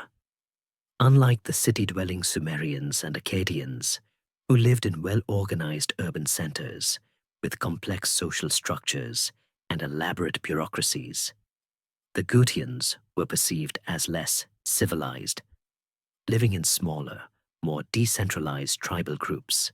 This difference in lifestyle often led to conflict, as mountain peoples frequently raided the fertile plains for resources, a practice as old as the mountains themselves. Imagine living in a well-ordered suburban neighborhood, and then a biker gang from the wilderness decides to crash your block party every other weekend. That was the kind of dynamic at play. Initially, during the reigns of Sargon and Naram-Sin, the Gutians were simply one among many barbarian tribes that the Akkadians campaigned against and subjugated. Naram-Sin famously depicts his victory over the Lulubi, a closely related mountain people, on his stele, showcasing his power over these peripheral threats. However, these victories were often temporary. The Gutians, unlike the settled Sumerians, were difficult to definitively conquer and control. Their mountainous terrain provided natural defenses, and their mobile lifestyle meant they could melt away into the hills, only to reappear later, much like a persistent headache you just can't shake. As the Akkadian Empire stretched its resources battling internal revolts and far-flung campaigns, the Gutian threat began to intensify. Their raids became more frequent, bolder, and more destructive. They weren't just seeking plunder, they were testing the empire's weakening defenses.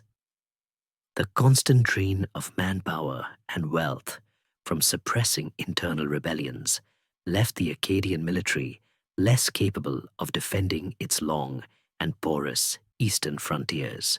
It's like trying to guard every door and window in a very large house when half your security staff is busy putting out fires in the kitchen. The period following Naram-Sin's reign saw a succession of weaker Akkadian kings. His son, Shar-Kali-Shari, Sati, 2217 to 1993 BCE, inherited an empire already showing signs of strain. He faced continued pressure from both internal rebellions and external invasions, most notably from the Gutians. Inscriptions from his reign speak of his efforts to ward off the Gutian hordes, indicating the increasing severity of their incursions. The poetic lamentation over the destruction of Akkad, a later Sumerian text, vividly describes the Gutians as a people who know no cities, a people of the mountains, portraying them as a destructive force, bringing chaos and famine. While these laments are undoubtedly biased, they capture the Mesopotamian perception of the Gutians as a raw, untamed force of nature, rather than a conventional political power. The Gutian incursions were not a single, decisive invasion, but rather a gradual process of infiltration and increasing dominance. They exploited the empire's internal weaknesses, pushing further into Mesopotamia, disrupting trade, seizing control of agricultural lands, and weakening the central government's authority. The administrative machinery that Sargon had so painstakingly built began to falter under this sustained pressure. Communication broke down, tax revenues dwindled, and the ability to project military force across the empire diminished. It was a slow strangulation, rather than a sudden decapitation, of the imperial beast. The traditional view, heavily influenced by later Sumerian texts, paints the Gutian period as a dark age, a time of chaos and cultural decline, when the royal line of Sumer and Akkad was cast down. These texts describe a breakdown of order, with cities being plundered, temples desecrated, and widespread famine. While modern archaeology suggests this picture might be overly dramatic, some regions seem to have maintained a degree of continuity. There is no doubt that the Gutian incursions marked a significant period of instability and decentralization, following the collapse of the unified Akkadian Empire. They were not, it seems, particularly interested in adopting Akkadian administrative practices or establishing their own centralized imperial bureaucracy. Their aim was more about resource extraction and tribal dominance. The very presence of the Gutians underscored a crucial vulnerability of the Akkadian imperial model.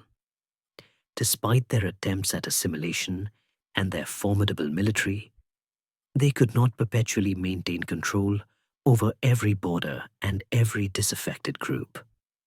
The sheer scale of the empire, combined with its inherent internal tensions, made it susceptible to persistent external pressure. The Gutians were simply the most effective and relentless of these external pressures, exploiting every crack in the Akkadian foundation until the entire edifice began to crumble. They were like the persistent termites that eventually bring down a mighty oak tree, not with a single blow, but with countless relentless nibbles.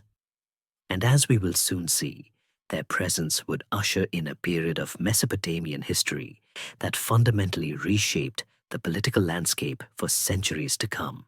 As the constant pressure from internal rebellions and the relentless incursions of the Gutians mounted, the mighty edifice of the Akkadian Empire, so meticulously constructed by Sargon and brilliantly expanded by Naram-Sin, began to experience a profound collapse of central authority.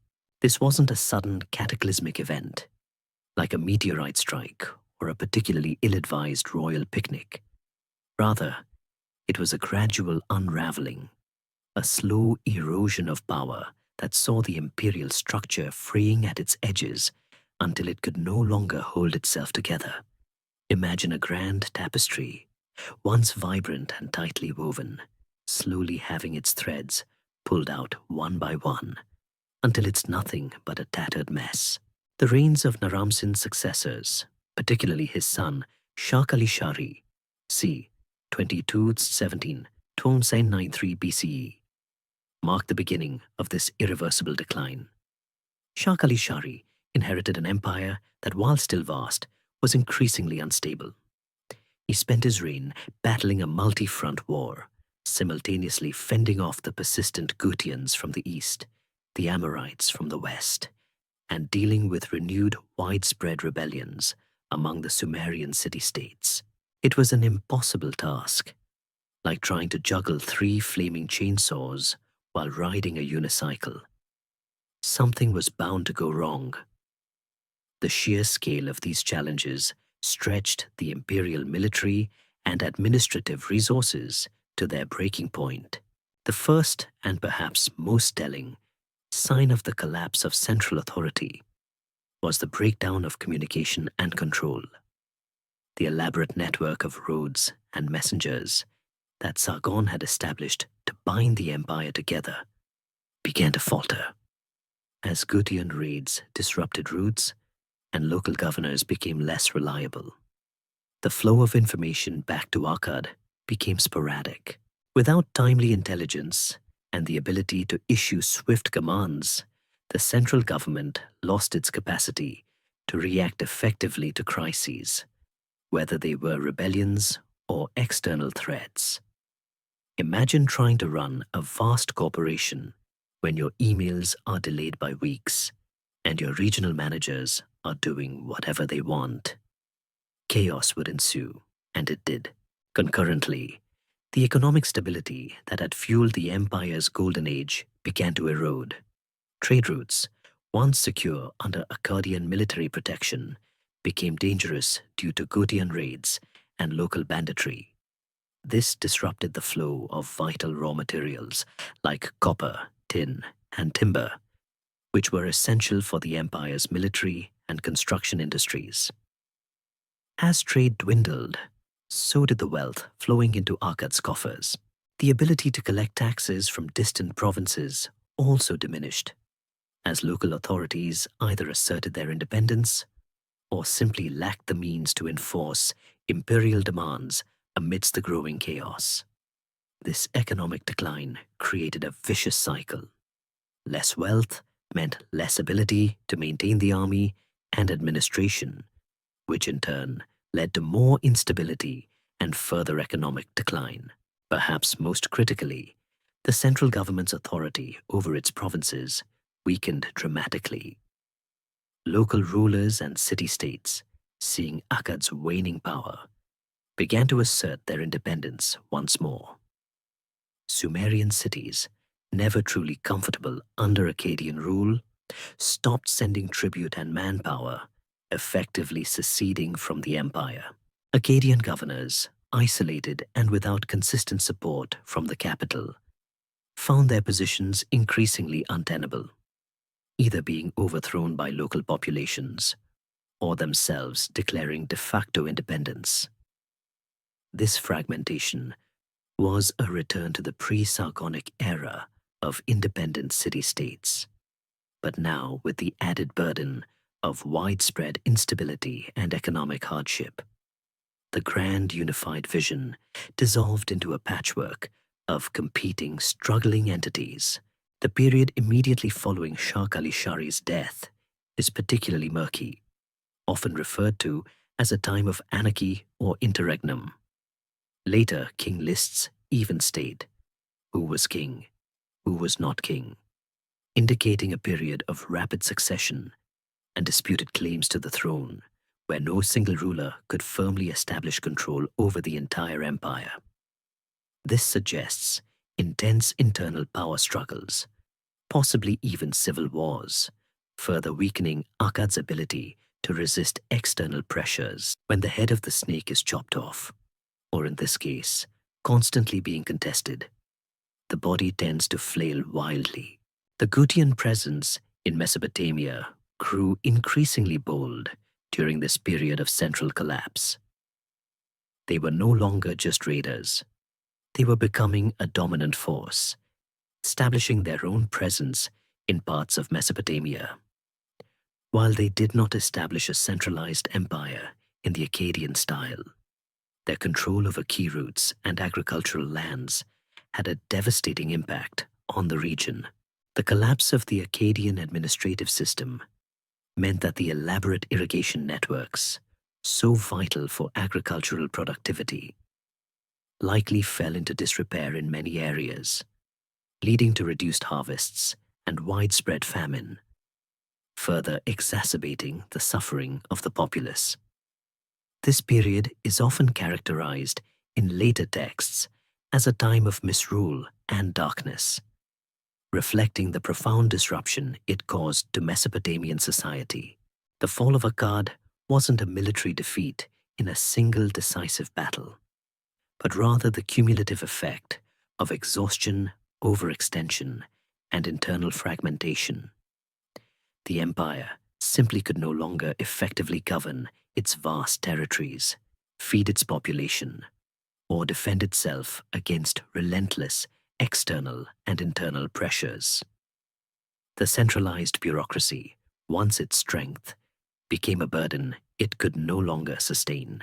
The very concept of a unified empire, pioneered by Sargon, seemed to collapse under its own weight, proving that even the most innovative and powerful political structures have their limits, especially when constantly under siege.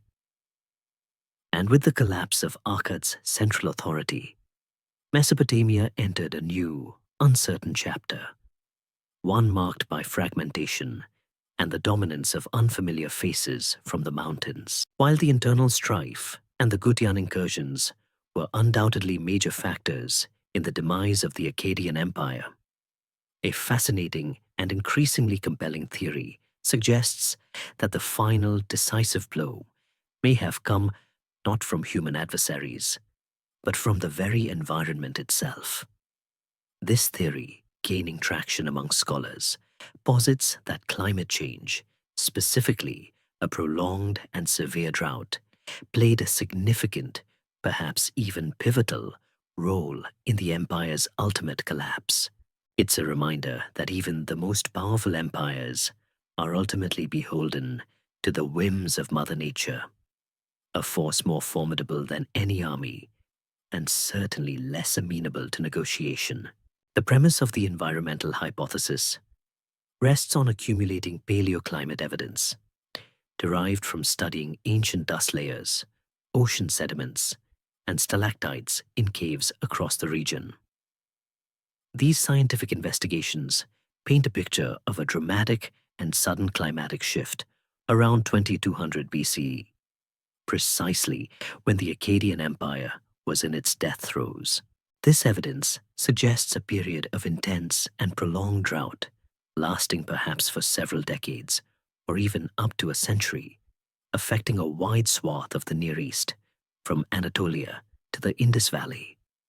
Imagine a severe drought today, impacting major agricultural regions. The economic and social consequences would be catastrophic, and in the ancient world, with far less resilience, they would have been utterly devastating. For Mesopotamia, a civilization entirely dependent on irrigated agriculture sustained by the Tigris and Euphrates rivers, a severe drought would have been a death knell. Lower rainfall in the Anatolian highlands, where the rivers originate, would have led to significantly reduced river flow. This, in turn, would have crippled the elaborate irrigation systems that were the lifeblood of Akkadian agriculture. Fields would have dried up, crops would have failed, and the once fertile plains would have transformed into parched, unproductive land. A few bad harvests are one thing, but a sustained period of crop failure would have led to widespread famine, social unrest, and mass displacement. It's like turning off the main power supply to a complex machine. Everything grinds to a halt, then breaks down. The consequences of such a drought would have rippled through every aspect of the empire. Firstly, food scarcity would have led to widespread starvation among the general populace. Even if the central government had grain reserves, distributing them across a vast, drought-stricken empire with faltering administrative control would have been an insurmountable challenge. The social fabric would have frayed as people desperate for food turned to raiding, internal migration, or outright rebellion against a government perceived as unable to protect them from famine. This could have exacerbated the existing internal strife, turning localized discontent into a full-blown crisis of survival. Secondly, the economic impact would have been catastrophic. A collapse in agricultural output would have meant a drastic reduction in tax revenues, further crippling the central government's ability to maintain its army, its bureaucracy, and its public works. The long-distance trade networks, which relied on stable conditions and surplus production, would have been severely disrupted as regions struggled to feed themselves, let alone produce goods for export. Without vital raw materials, the empire's industries, particularly its metalworking for tools and weapons, would have ground to a halt. Imagine an economy collapsing because its primary industry, literally farming, just ceased to function. Thirdly, climate change could have directly contributed to the Gutian invasions. As their own mountainous homelands became drier and less hospitable, the Gutians would have been driven by sheer necessity to seek out more fertile lands. The lush plains of Mesopotamia, even if drought-stricken, would have still offered better prospects for survival than their desiccated mountains. Thus, the relentless Gutian incursions might not have been solely motivated by military ambition, but by an existential need for food and water, turning them into a desperate migrating force, which is often far more dangerous than a purely conquering army. Their relentless push into Mesopotamia could be seen as an ancient climate migration, driven by environmental catastrophe in their own lands. While the evidence for this climate event is strong, its exact role in the Akkadian collapse remains a subject of scholarly debate. Some historians argue that while climate change certainly exacerbated the empire's problems, it was not the sole cause, and that existing internal weaknesses, such as overextension, administrative inefficiencies, and constant rebellions, had already predisposed the empire to collapse. Others emphasize the primacy of the environmental factor, suggesting that even a perfectly healthy empire would have struggled to survive such a severe and prolonged climatic shock. It's a classic chicken or egg scenario. Did the empire crumble because it was already weak? Or did the drought make it weak enough to crumble? Nevertheless, the climate change hypothesis offers a powerful lens through which to view the end of the Akkadian Empire. It adds a layer of tragic inevitability to the narrative, suggesting that even the most innovative and powerful human endeavors can be undone by forces beyond their control. It highlights the vulnerability of early civilizations, tightly coupled to their natural environments, and serves as a sobering reminder of the profound impact that environmental shifts can have on human societies, even today. The echoes of a parched land, once fertile, and a once mighty empire brought to its knees by the absence of rain, resonate through the millennia, reminding us that nature ultimately bats last. As the Akkadian Empire was increasingly destabilized by internal strife, and quite possibly by a punishing climate shift, the relentless pressure from the Gutians finally pushed Mesopotamia into a new, rather grim chapter. This wasn't a formal surrender ceremony with flags and peace treaties, but rather a gradual, violent incursion that saw the mountain people seize control over significant parts of the Mesopotamian heartland. It was less like a conquest and more like a pervasive infestation, slowly but surely taking over the house as the original owners grew too weak to defend it. The Gutian presence in Mesopotamia was not characterized by the establishment of a centralized, organized empire like the Akkadians before them. Instead, it was more akin to a period of tribal dominance and fragmented rule. They were not empire builders in the Akkadian mold.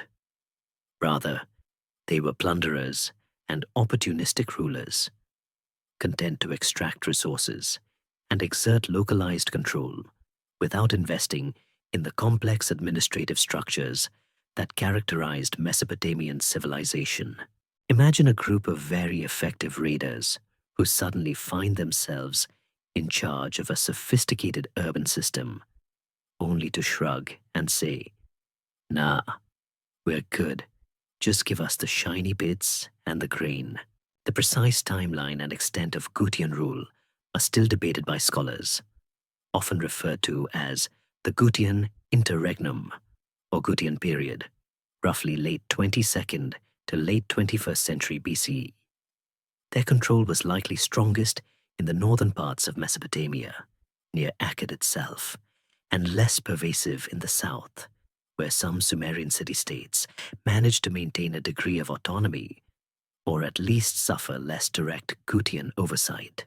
The later Sumerian king list, a historical document with a strong anti-Gutian bias, portrays them as a long line of unremarkable kings who ruled for short, chaotic periods, often failing to maintain order or build anything lasting. This negative portrayal paints a picture of societal decay and misrule under the Gutians, largely due to their perceived lack of civilized governance. Archaeological evidence, while not always as dramatic as the king list, generally supports the notion of widespread disruption. There's a noticeable decline in monumental construction during this period, particularly in the north.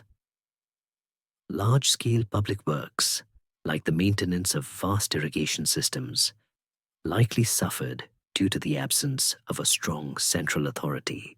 This neglect would have contributed to agricultural decline and further exacerbated food shortages, creating a vicious cycle of instability and scarcity. Imagine a previously thriving city where the roads aren't repaired, the public services dwindle, and everyone just kind of fends for themselves. That seems to have been the Gutian impact on many areas. One of the most immediate and profound impacts of the Gutian incursion was the disruption of trade and communication. The intricate networks that the Akkadians had built to connect their empire and supply it with vital raw materials largely broke down. Raids on caravans and river traffic would have made long-distance commerce incredibly risky, leading to economic contraction. Without the central government to enforce security and maintain infrastructure, regional isolation increased, further fragmenting the already struggling economy. This lack of secure trade meant a shortage of metals for tools and weapons, a decline in luxury goods for the elite, and a general impoverishment across the land. Culturally, the Gutian period is often seen as a step backward. The sophisticated Akkadian artistic traditions and the flourishing of literature seem to have waned in the northern territories under Gutian influence. While some local traditions persisted, the grand imperial style and the focus on monumental propaganda largely disappeared. The Gutians did not impose their own language or culture in the way the Akkadians had attempted. Rather, their impact was more destructive and extractive.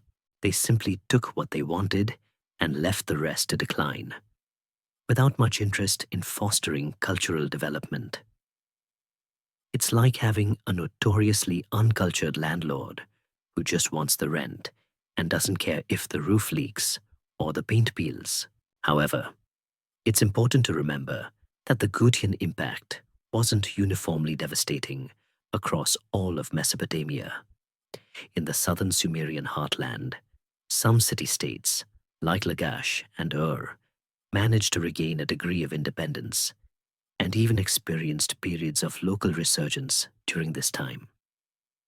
The famous ruler Gudea of Lagash, for instance, lived during the Gutian period and is known for his numerous exquisitely carved diorite statues and his extensive temple-building programs. This suggests that while the north suffered greatly, the south was able to rebuild and even thrive locally, capitalizing on the absence of a strong central imperial power. This highlights the uneven nature of Gutian control. They might have held sway in one region, but been largely irrelevant in another. The Gutian presence also led to a significant loss of institutional memory and bureaucratic efficiency that the Akkadians had painstakingly built. Without a centralized administration to maintain records, collect taxes systematically, and oversee large-scale projects, much of the sophisticated infrastructure began to crumble. The era is sometimes described as a dark age, not just due to chaos, but because our historical record for this period is often sparse, reflecting the disruption in scribal activities and record-keeping that characterized a less organized ruling power. Ultimately, the Gutian incursion represented the culmination of the Akkadian Empire's decline. They were the force that finally broke the back of the centralized state, not necessarily by conquering it in a single battle, but by exploiting its pre-existing weaknesses, disrupting its vital systems, and preventing any effective resurgence of a unified authority. Their period of dominance, though often viewed negatively, played a crucial role in reshaping the political landscape of Mesopotamia, creating a vacuum that would eventually lead to the rise of new powers, but not before a period of profound uncertainty, and for many, considerable hardship. And for a civilization built on the principles of order and control, the Gutian period must have felt like a very long, very unsettling night. The period following the collapse of the Akkadian Empire and the subsequent Gutian incursion, is often depicted in later Mesopotamian literature as a time of unmitigated chaos and cultural decline, a sort of ancient dark ages where the lights of civilization dimmed considerably. While this portrayal might be overly dramatic in its sweeping generalizations, because let's be honest, ancient scribes, much like modern pundits, sometimes enjoyed a bit of hyperbole. There's no denying that life under Gutian rule was profoundly different, and for many, significantly harsher than under the more organized Akkadian administration. Imagine trading a well-oiled machine for a collection of rusty parts, and you get a sense of the shift. One of the most immediate impacts on daily life was the breakdown of law and order. The centralized legal system and imperial enforcement that the Akkadians had established largely disintegrated. Without a strong central authority to maintain security, local banditry and intercity squabbles likely increased. For the average person, this meant less personal safety, less protection for their property, and a general atmosphere of unpredictability. Trade routes became perilous, making it difficult for merchants to conduct business and for goods to flow freely. This would have led to shortages of various commodities, particularly raw materials that Mesopotamia lacked, causing prices to skyrocket for basic necessities and luxury items alike. It's a bit like living in a town where the police force has just vanished and the grocery store shelves are perpetually empty. Agriculture, the backbone of Mesopotamian society, also suffered significantly. The vast, intricate irrigation systems that fed the plains required constant maintenance and coordinated management, tasks that the Akkadian central government had overseen. Under the fragmented and less organized Gutian rule, these vital canals and dams likely fell into disrepair in many regions. Without proper irrigation, crop yields would have plummeted, leading to widespread food shortages and famine. Later texts lament that grain prices became exorbitant, and people were forced to eat wild plants, a clear sign of severe hardship. This agricultural decline would have had a cascading effect, leading to population displacement, increased poverty, and further social instability. Nobody wants to deal with a hungry population, especially when there's no functioning government to even try and help. Culturally, the Gutian period is characterized by a perceived lack of monumental artistic and architectural output, particularly in the regions directly under their control. While the Akkadians had built impressive ziggurats, temples, and palaces, the Gutians showed little interest in such grand projects. This meant a decline in royal patronage for scribes, artists, and craftsmen, leading to a potential loss of skills and a shift away from the grand imperial style. Sumerian religious practices and literary traditions, while not entirely extinguished, likely persisted more at a local level, with less centralized oversight or widespread dissemination. It was a time when the focus shifted from grand imperial statements to mere survival, and building magnificent temples perhaps took a backseat to finding enough food for your family. The very nature of Gutian governance was also a radical departure. Unlike the bureaucratic Akkadians, the Gutians were a confederation of tribes. Their kings, as listed in the king list, often ruled for very short periods, suggesting internal instability and a lack of consolidated power. They did not implement a sophisticated tax system or a complex administrative hierarchy. Their rule was more about episodic extraction of tribute and maintaining a loose, often brutal, dominance over the conquered territories, rather than establishing a coherent, long-term governing structure. This informal, less centralized approach to power meant less predictable rule and more localized decision-making, which could swing wildly between tolerable and utterly oppressive, depending on the local Gutian chieftain. However, it's crucial to add a nuance to this grim picture. The Gutian impact was not uniform across all of Mesopotamia. While northern Akkad likely suffered greatly, archaeological evidence suggests that some southern Sumerian cities experienced a degree of resurgence during this period. Cities like Lagash, under rulers like Gudea, managed to maintain a remarkable level of prosperity and cultural activity. Gudea, known for his pious devotion to the gods and his extensive temple building, commissioned numerous exquisitely carved statues of himself and engaged in long-distance trade to acquire exotic materials for his constructions. This suggests that while Gutian control crippled the imperial center, it also allowed some southern city-states to reassert their independence and flourish locally, freed from Akkadian dominance. These southern enclaves essentially carved out their own spheres of influence, like small islands of relative calm in a stormy sea. This regional variation means that while the Gutian Dark Age narrative holds true for much of the former Akkadian heartland, it doesn't paint the complete picture for the entire Mesopotamian landscape. In the south, the enduring Sumerian traditions found new life, albeit on a smaller city-state scale. The resilience of Sumerian culture, having weathered centuries of internal conflicts and now Akkadian rule, allowed it to rebound in the absence of a strong unifying power.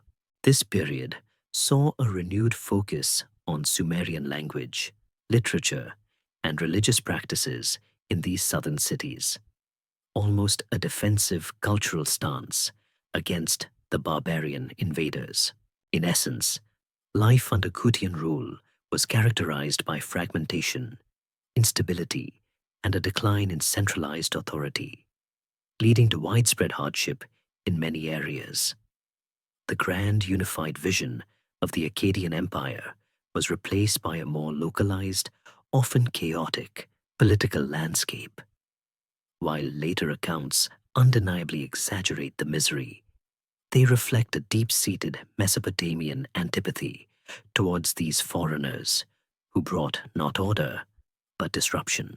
The Gutian period, for all its perceived darkness, was a crucial transitional phase, an uncomfortable but necessary interval that cleared the stage for the next great act in Mesopotamian history, proving that even a perceived step backward can sometimes be a prelude to a new and different kind of progress. The fall of the Akkadian Empire, culminating in the Gutian incursion and the subsequent period of fragmented rule, left a profound and multifaceted legacy on Mesopotamia. It wasn't just the end of a dynasty, it was the end of the world's first true empire, a monumental shift that fundamentally reshaped the political, social, and cultural landscape for centuries to come. Imagine the immediate aftermath of a global superpower collapsing. The ripple effects would be felt everywhere, creating power vacuums and forcing everyone to rethink the established order. And for Mesopotamia, this was exactly that kind of seismic event. Perhaps the most immediate and tangible legacy was the political fragmentation of Mesopotamia. The unified empire, which had brought a vast territory under a single administration, dissolved into a patchwork of independent city-states. This was, in many ways, a return to the pre-Sargonic era, but with a crucial difference. The memory of empire, of a unified realm, now existed, while some Sumerian cities in the south, like Lagash and managed to regain a significant degree of autonomy and even experienced local renaissances. The overall picture was one of decentralization. This period of city-state resurgence, often termed the Neo-Sumerian period, saw a renewed emphasis on Sumerian cultural and linguistic traditions, almost as a reaction against the preceding Akkadian dominance and the subsequent Gutian barbarism. It was a declaration of cultural resilience, a fervent effort to reclaim and reinvigorate their ancient heritage, much like a proud nation reasserting its identity after a period of foreign occupation. Economically, the collapse of the central authority had a devastating impact on the elaborate trade networks that the Akkadians had established. The long-distance roads, once secured by imperial might, became dangerous and unreliable under fragmented Gutian control. This disruption led to severe economic contraction in many areas, particularly the former Akkadian heartland. Shortages of vital raw materials, a decline in agricultural output due to neglected irrigation systems, and widespread famine became hallmarks of this period for many communities. While some southern cities managed to maintain local trade and prosperity, the grand imperial economy that had connected Mesopotamia to distant lands like the Indus Valley largely vanished, leaving behind a more localized and often precarious economic landscape. Culturally, the legacy was a mix of loss and transformation. The unique Akkadian artistic style, with its emphasis on royal glorification and naturalism, diminished in prominence, though its influence would subtly persist in later Mesopotamian art. The elaborate administrative and scribal traditions that characterized the Akkadian bureaucracy also suffered a significant blow, leading to a period of less systematic record-keeping and a decline in monumental inscriptions in the former imperial center. However, the Sumerian language and literature, which had been overshadowed by Akkadian during the empire, experienced a powerful revival in the south. Scribes in cities like and Lagash meticulously copied and preserved ancient Sumerian texts, composed new hymns and laments, and reaffirmed the Sumerian literary canon. This cultural renaissance in the south would lay the groundwork for the impressive Third Dynasty of a period known for its sophisticated administration and renewed Sumerian cultural dominance. Perhaps one of the most intriguing aspects of Akkad's legacy is the memory of empire itself. Even in its destruction, the Akkadian Empire provided a powerful template for future rulers. The concept of a vast, centrally governed state, ruling over diverse peoples, was now a tangible reality, not just an abstract idea. Later, Mesopotamian kings, from the rulers of the Ur-III dynasty to the old Babylonian kings like Hammurabi and the mighty Assyrian emperors, would consciously look back to Sargon and Naram-Sin as their predecessors and role models. They would adopt the title King of the Four Quarters, seek to emulate Akkadian administrative practices, and draw inspiration from Akkadian military tactics and imperial ideology. The Akkadians, despite their eventual failure, had shown that a unified, powerful state across Mesopotamia was not only possible, but, for ambitious rulers, desirable. It was like setting a new high score in a video game. Everyone else would then try to beat it. The very notion of the Curse of Akkad, a later Sumerian literary text, speaks volumes about the lingering impact of its fall.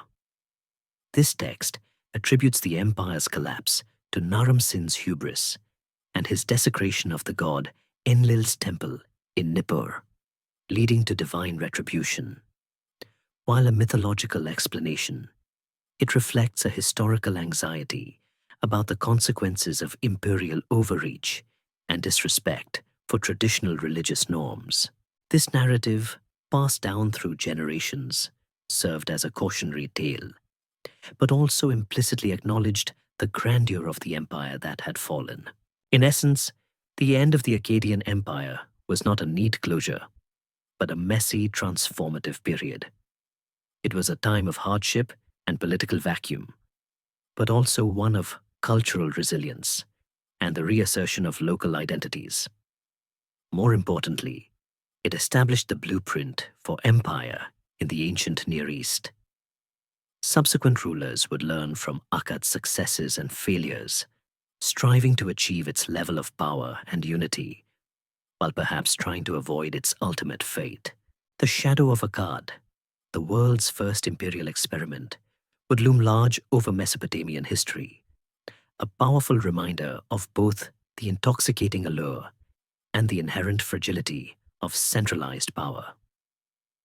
The dust of Akkad's downfall would settle, but its ideas, like faint echoes, would persist, shaping the empires that followed, proving that even in ruins, a great idea can still inspire.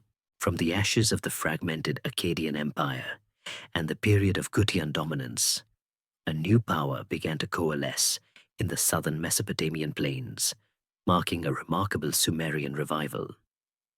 This wasn't a sudden burst, but a gradual reassertion of authority by the ancient Sumerian city-states, who, even during the darkest days of Gutian rule, had often managed to retain a degree of cultural and political integrity.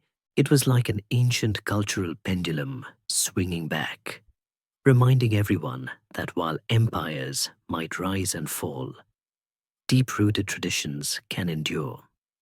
Much like a stubborn weed in a meticulously maintained garden, this period, often referred to as the Neo-Sumerian Renaissance, or more specifically, the third dynasty of Ur III, began to emerge towards the very end of the Gutian period.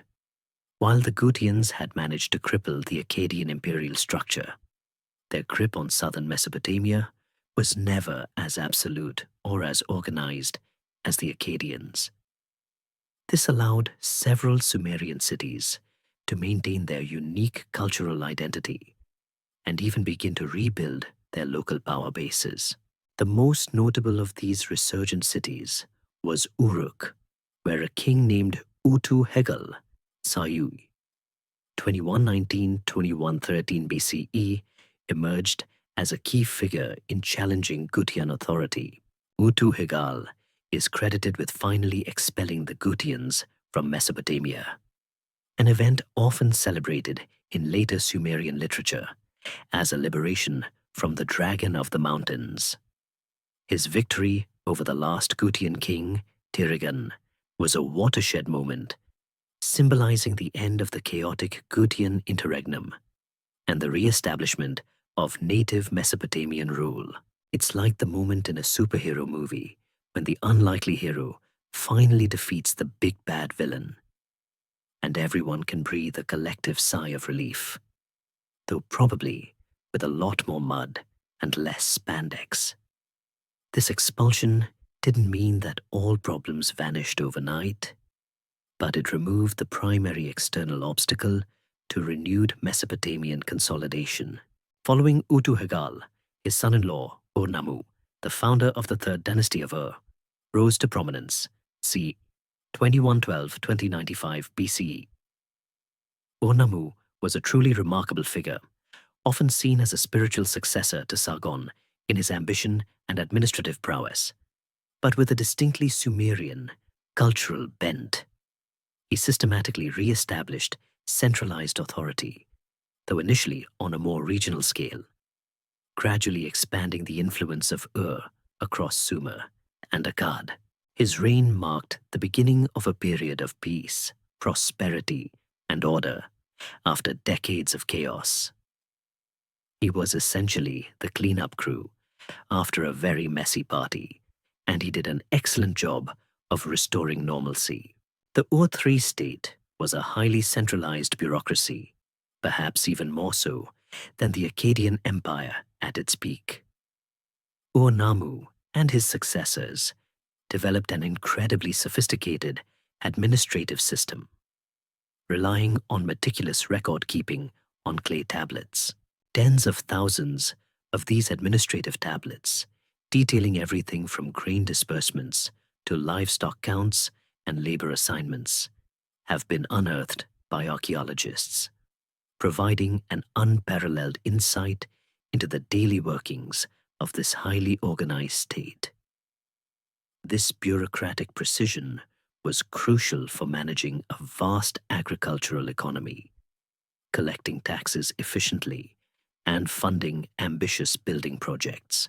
It was a true triumph of ancient data management, proving that even without computers, you can organize an awful lot of information if you have enough scribes and clay. Under Urnamu, there was a profound cultural renaissance of Sumerian traditions. The Sumerian language, which had been in decline as a spoken tongue, was vigorously revived as the official language of the state, used in administration, law, and literature. Royal inscriptions were once again written in Sumerian. Monumental hymns to Sumerian gods were composed, and ancient Sumerian myths and epics were copied and preserved.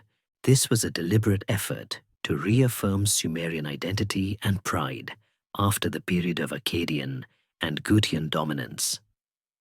It was a conscious return to their roots, a celebration of their unique heritage, and a powerful statement of cultural resilience. Urnamu is also famous for issuing one of the earliest known law codes in human history, predating Hammurabi's famous code by several centuries. While only fragments survive, the Code of Urnamu outlines legal principles, punishments for various offenses, and regulations concerning property, family, and commerce. This law code reflects a desire to establish justice, order, and predictability throughout the realm, a stark contrast to the perceived chaos of the Gutian period. It demonstrated a commitment to fair governance and provided a clear framework for societal norms. Basically, an ancient rulebook for how to not get into trouble, or at least how to get out of it gracefully. Architecturally, the Ur-Threed period saw a resurgence of monumental building. Urnamu initiated the construction of the Great Ziggurat of Ur, a massive stepped pyramid dedicated to the moon god Nana, which remains one of the best preserved ziggurats in Mesopotamia. This impressive structure, along with other temples and public works, symbolized the renewed prosperity and religious piety of the Ur-Threed dynasty. It was a tangible declaration that Sumerian civilization was back, bigger and better than ever, and was willing to invest heavily in projecting that image. The Sumerian revival under the Ur-Threed dynasty was a testament to the enduring power and adaptability of Sumerian culture. Despite suffering through periods of foreign rule and internal strife, their traditions, their language, and their administrative genius found a way to reassert themselves. This period, while relatively short-lived compared to the Akkadian Empire, nevertheless represented a golden age of Sumerian civilization. A final, brilliant flourish before Sumerian ceased to be a spoken language entirely. It showed that even after an empire falls, the seeds of civilization can endure and blossom again, sometimes in familiar forms, sometimes in surprising new ones. Even though the Akkadian Empire itself had faded from power, supplanted first by the Gutian interregnum, and then by the resurgence of Sumerian city-states under the Third Dynasty of Ur, its shadow loomed large over subsequent Mesopotamian history. The enduring Akkadian influence was profound, shaping everything from political ideology and administrative practices to language, art, and even the very concept of empire for centuries to come. It's like how an old, beloved classic novel might go out of print, but its themes and characters continue to inspire countless new stories and adaptations. The original might be gone, but its spirit lives on. Perhaps the most significant legacy was the blueprint for empire that Sargon and his successors had created. Before Akkad, Mesopotamian political entities were primarily city-states, sometimes forming temporary hegemonies, but rarely achieving sustained centralized control over vast territories. The Akkadians demonstrated that it was possible to unify disparate regions, diverse populations, and different cultures under a single overarching authority. This revolutionary concept, the very idea of a multi-ethnic, multilingual empire, became the aspirational goal for nearly every ambitious Mesopotamian ruler who followed. From the kings of the Ur III dynasty to the powerful old Babylonian rulers like Hammurabi, and especially the mighty Neo-Assyrian emperors, they all looked back to Akkad as the original model, the first grand experiment in universal dominion. This emulation wasn't just theoretical, it was practical. Future rulers adopted and adapted Akkadian administrative practices. The highly centralized bureaucracy, the system of appointing loyal governors, the standardization of weights and measures, and the emphasis on meticulous record-keeping. All these innovations, pioneered by Akkad, were either directly adopted or heavily influenced the administrative structures of later Mesopotamian states. The Ur III period, for instance, which was Sumerian in language and cultural emphasis, nevertheless implemented an administrative system that was in many ways even more centralized and efficient than Akkad's, building directly on the Akkadian model of imperial governance. It was as if Akkad had written the first operating system, and everyone else just kept releasing updated versions, improving on the original code. Linguistically, the Akkadian Empire left an undeniable and colossal mark. While Sumerian experienced a revival under Ur III, it was largely a conscious, scholarly effort to preserve a dying language. Akkadian, on the other hand, continued to thrive and evolve as a spoken language. It branched into distinct dialects, most notably Babylonian in the south and Assyrian in the north, which would become the dominant languages of Mesopotamia for the next 2 millennia. The cuneiform script, adapted by the Akkadians for their language, became the standard writing system across the Near East, used to write not just Akkadian, but also Hurrian, Hittite, and Ugaritic, among others. The Amarna letters, diplomatic correspondence from the 14th century BCE, written between the Egyptian pharaohs and various Near Eastern rulers, are a prime example of Akkadian's enduring status as the lingua franca of international diplomacy. This linguistic legacy outlived the empire itself by vast stretches of time, proving that language can be a more tenacious conqueror than any army. In the realm of royal ideology and iconography, the Akkadians set precedents that resonated for centuries. Sargon's title, King of the Four Quarters of the World, became a standard claim for later Mesopotamian rulers seeking to assert universal dominion.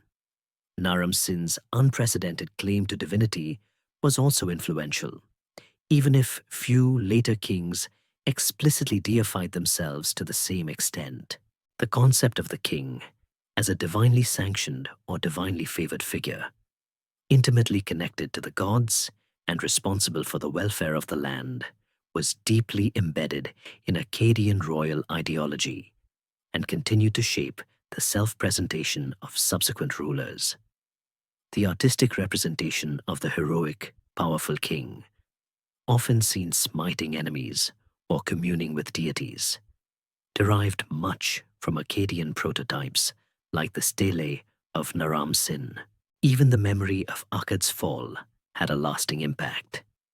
The narrative of its collapse, often attributed to divine wrath against Naram-Sin's hubris, as seen in the Curse of Akkad text, served as a powerful cautionary tale for later rulers.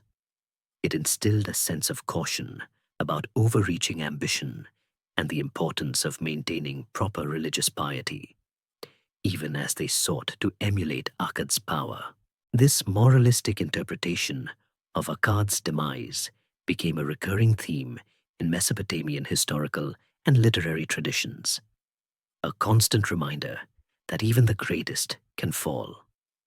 Historians still argue whether this narrative helped prevent similar imperial overreach or simply served as a convenient way to explain inevitable decline. But its presence confirms Akkad's enduring cultural footprint.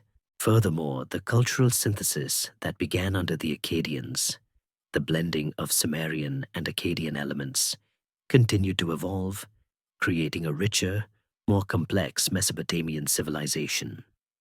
While the Ur-3 period saw a Sumerian resurgence, the underlying cultural foundations had been irrevocably altered by the Akkadian interlude.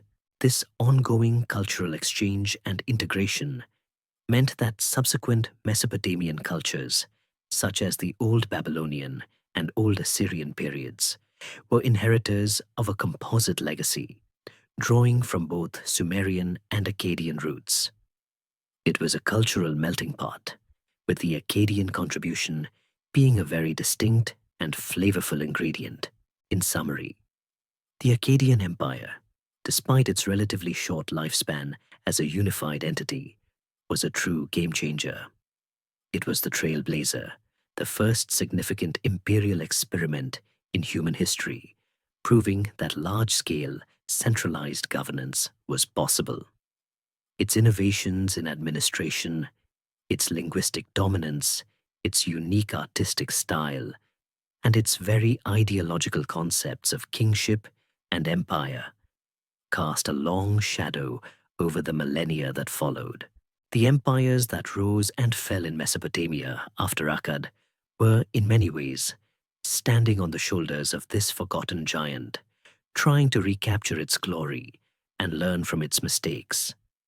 The dust may have claimed its cities, but the influence of Akkad proved to be remarkably resilient, weaving itself into the very fabric of Mesopotamian civilization, an unseen thread that connected the past to the future.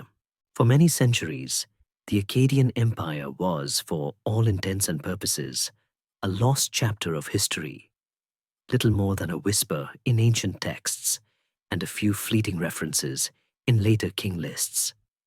Its very existence and the grandeur it once held remained largely shrouded in the sands of time, a ghost of an empire waiting to be rediscovered. It was only through the tireless work of archaeologists, sifting through layers of earth and deciphering long-dead languages, that the incredible story of Akkad and its pioneering rulers began to emerge. The tale of its archaeological discoveries is almost as fascinating as the empire itself. A detective story played out across millennia, usually involving a lot of dirt and a surprising amount of broken pottery. The initial clues to Akkad's existence came from Mesopotamian king lists and later historical texts, primarily those written in Sumerian and Babylonian. These documents, meticulously compiled by ancient scribes, spoke of a powerful dynasty that unified Sumer and Akkad, listing the names of Sargon, Rimush, Manishtushu, and Naram-Sin. However, these were often highly stylized accounts, mixing historical fact with legendary embellishment, making it difficult for early scholars to distinguish reality from myth. It was like trying to piece together a family history from only the most flattering holiday letters. You know there's a kernel of truth, but you're missing all the messy details. The true breakthrough came with the decipherment of cuneiform script in the 19th century. As scholars like Henry Rawlinson unlocked the secrets of the ancient Mesopotamian wedge-shaped writing, a flood of new information became accessible.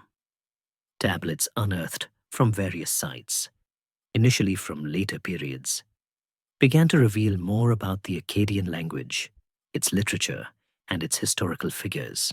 Early excavations at major Sumerian cities like Ur, Uruk, and Lagash, also yielded Akkadian inscriptions and artifacts, suggesting a period of widespread Akkadian influence.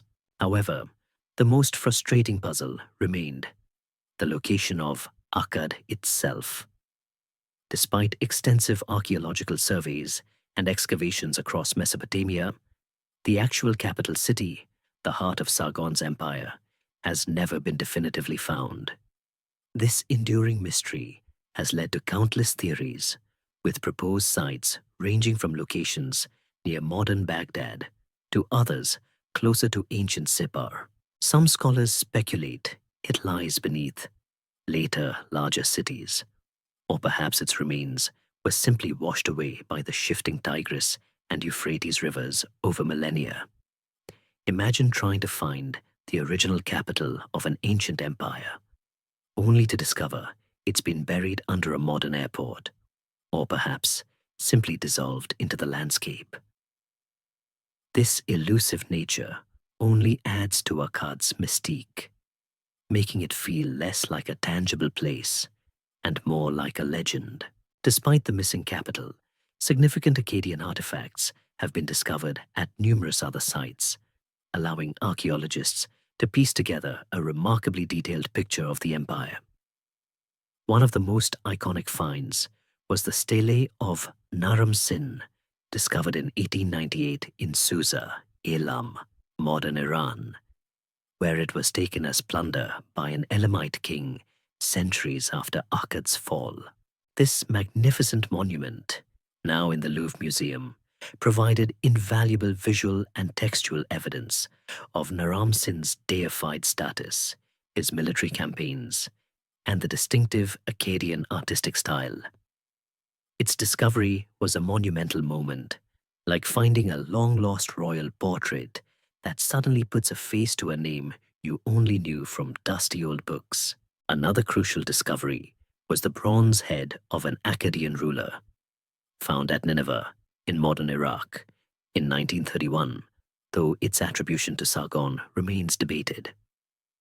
This exquisitely crafted sculpture, despite being intentionally defaced in antiquity, perhaps by later conquerors, showcases the advanced metallurgical skills of the Akkadians and their unique artistic naturalism.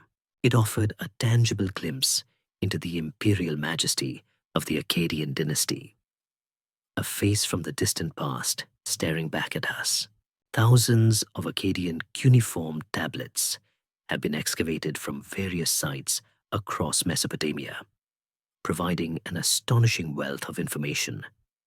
These include administrative records detailing the workings of the imperial bureaucracy, economic texts outlining trade and land transactions, royal inscriptions boasting of conquests and building projects, and literary texts, including myths, epics, and wisdom literature, many of which adapted or translated from Sumerian originals. These tablets are the primary source of our knowledge about the Akkadian language, culture, society, and history. Every new tablet deciphered is like finding another page from a lost manuscript, slowly filling in the blanks of a forgotten story. The careful stratigraphic excavation of sites also allowed archaeologists to identify distinct Akkadian levels of occupation, characterized by specific pottery styles, architectural techniques, and artifact types that differentiate them from earlier Sumerian or later periods. This archaeological layering helps confirm the chronological sequence of events described in the ancient texts, providing a tangible timeline to the rise and fall of Akkad. The study of Akkadian archaeology is an ongoing process. Modern techniques, including satellite imagery and advanced geological surveys, are being employed to try and pinpoint the elusive location of Akkad.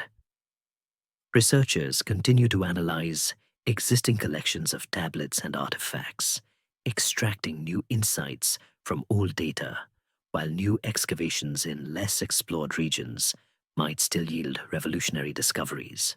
Historians still argue whether the lack of Akkad's definitive location is a sign of its sudden destruction or simply the result of geological processes. But its absence only heightens the allure of this groundbreaking empire. In essence, the archaeological discovery of the Akkadian Empire has been a triumph of persistence, intellect, and sheer luck. It's a testament to the power of scientific inquiry to resurrect entire civilizations from the dustbin of history, transforming legendary figures into tangible historical actors, and revealing the true depth and complexity of ancient Mesopotamian civilization. The silent stones and cracked clay tablets, once buried and forgotten, now speak volumes, telling the incredible story of the world's first empire and its enduring impact. As we draw closer to the conclusion of our nocturnal journey through the Akkadian Empire, it's worth pausing to consider the overarching lessons Akkad offers for the study of history and the understanding of human civilization itself. Because, let's be honest, every great story, especially one involving ambition, power, and eventual decline, usually has a few takeaways, like a very old, very complex instructional video on how not to repeat certain mistakes, though humanity rarely seems to pay attention to them. The rise and fall of Akkad provides invaluable insights into the dynamics of early state formation, the challenges of imperial rule, and the complex interplay of political, economic, and environmental factors that shape human destiny.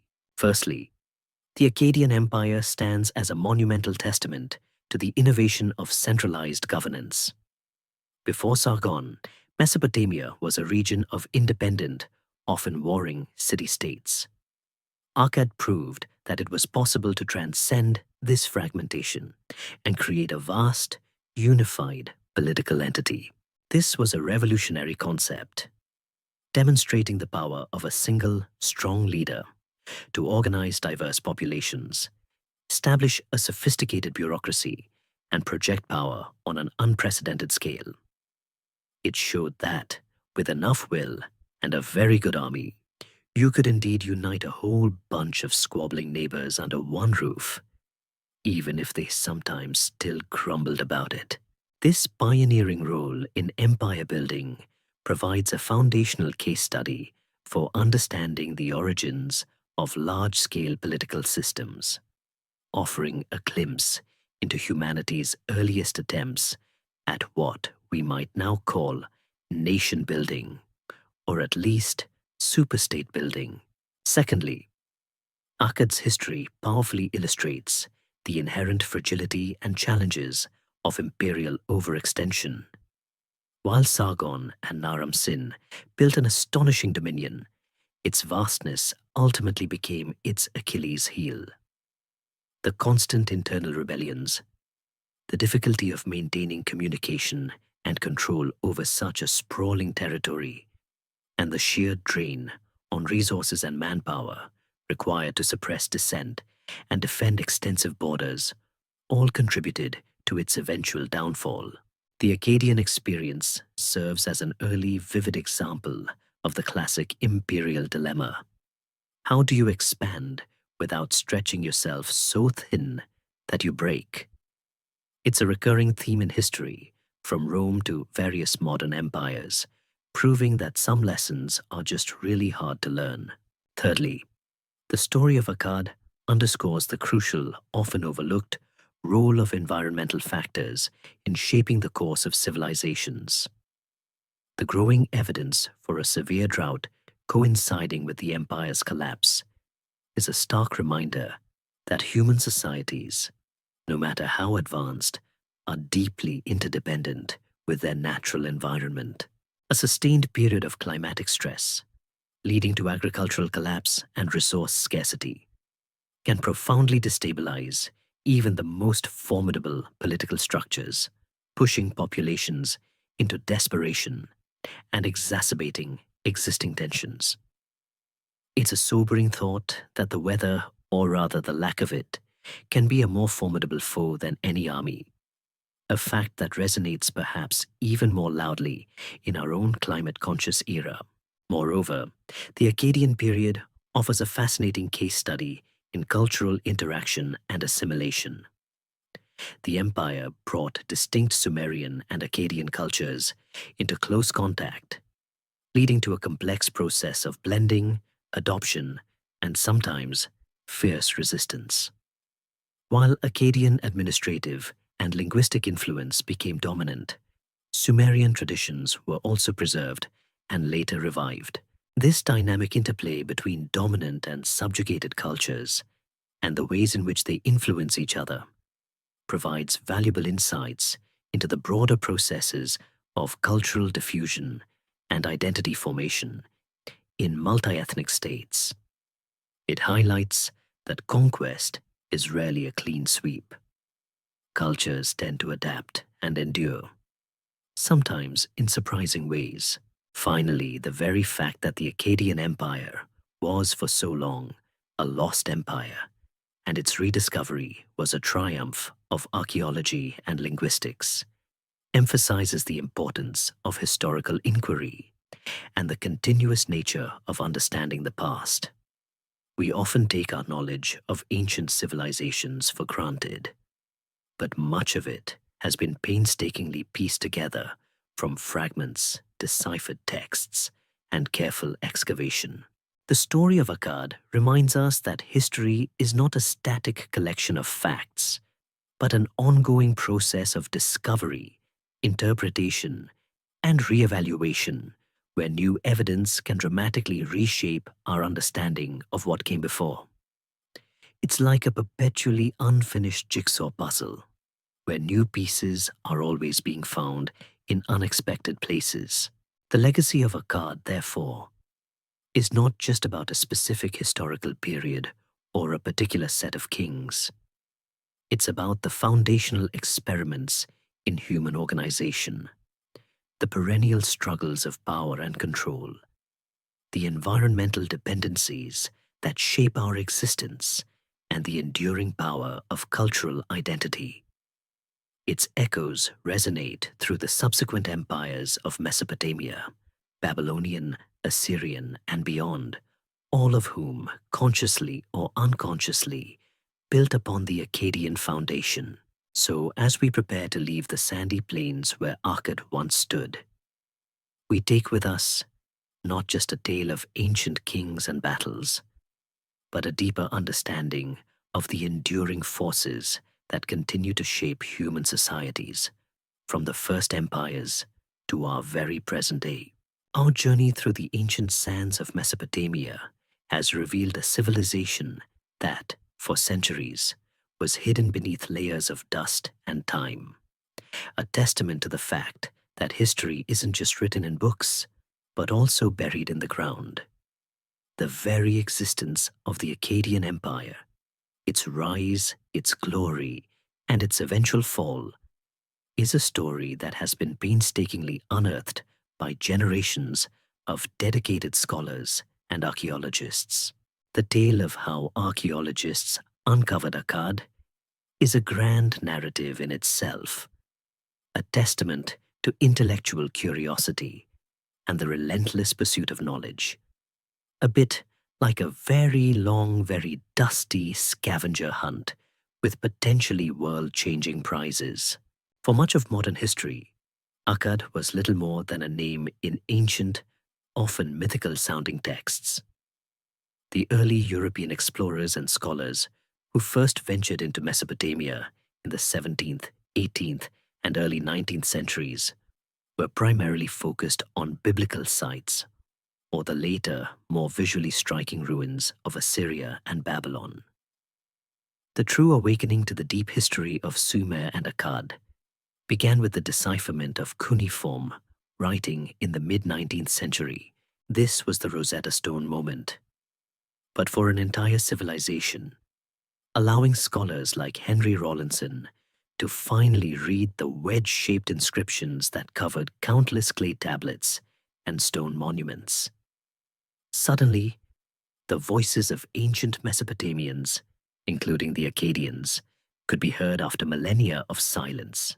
As cuneiform became readable, initial discoveries of texts referring to Akkad and its powerful kings began to surface from various excavation sites. These early texts were tantalizing, speaking of a unified realm and a king named Sargon. But the sheer volume and geographical spread of sites meant that piecing together the narrative was like assembling a giant jigsaw puzzle, where half the pieces were missing and the other half were still buried in someone else's backyard. The late 19th and early 20th centuries saw more systematic archaeological excavations across Mesopotamia. British, French, German, and later American archaeological teams began to dig at major Sumerian cities like Ur, Lagash, Uruk, and Nippur. It was at these sites that a significant number of Akkadian period artifacts and inscriptions started to emerge.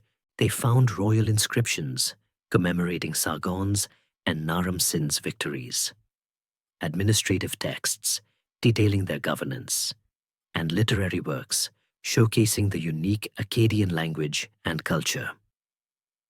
Each discovery was a tiny window into a world that had been forgotten. One of the most dramatic and iconic finds related to Akkad, as we've mentioned, was the stele of Naram-Sin, discovered in 1898 by Jacques de Morgan in Susa, Elam. While found outside Mesopotamia proper, it was taken as war booty by the Elamites. Its distinct Akkadian style and inscription unequivocally identified it as a product of Naram-Sin's reign. Its artistic quality and detailed iconography immediately placed Akkad squarely on the map of ancient imperial powers. Imagine digging in a completely different country and finding a priceless monument from an empire you barely knew existed. It's an archaeologist's dream. Another pivotal discovery was the bronze head of an Akkadian ruler, found at the Assyrian city of Nineveh in 1931 by Max Mallowan, husband of Agatha Christie, no less, adding a touch of literary intrigue to the archaeological tale. This stunning example of early bronze casting, with its striking features and intricate beard, was instantly recognized for its exceptional artistry and its clear connection to the Akkadian dynastic style, even if its precise identity remains a scholarly mystery to this day. It put a human-like, albeit idealized, face to the abstract concept of an Akkadian emperor.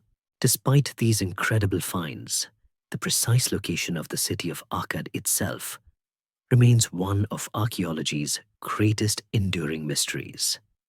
Despite numerous surveys and excavations throughout the region between the Tigris and Euphrates, particularly in the area believed to be its general vicinity near Kish and Sippar, the capital city has never been definitively identified.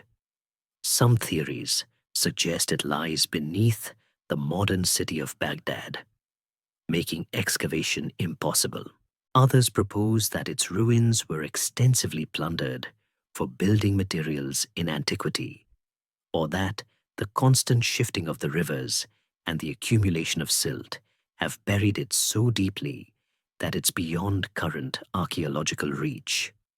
This frustrating elusiveness has only added to the legendary status of Akkad, making it feel almost like a mythical city, even as its influence is undeniably real.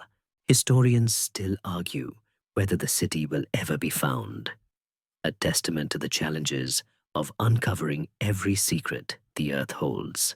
Modern archaeological methods, including aerial surveys, satellite imagery, and advanced geological techniques, are now being employed to try and solve this riddle. Scientists can analyze subtle changes in soil composition, ancient riverbeds, and faint outlines of buried structures that are invisible from the ground. These technologies offer a renewed hope that one day, the hidden heart of the Akkadian Empire might finally reveal itself, adding another thrilling chapter to the story of its discovery.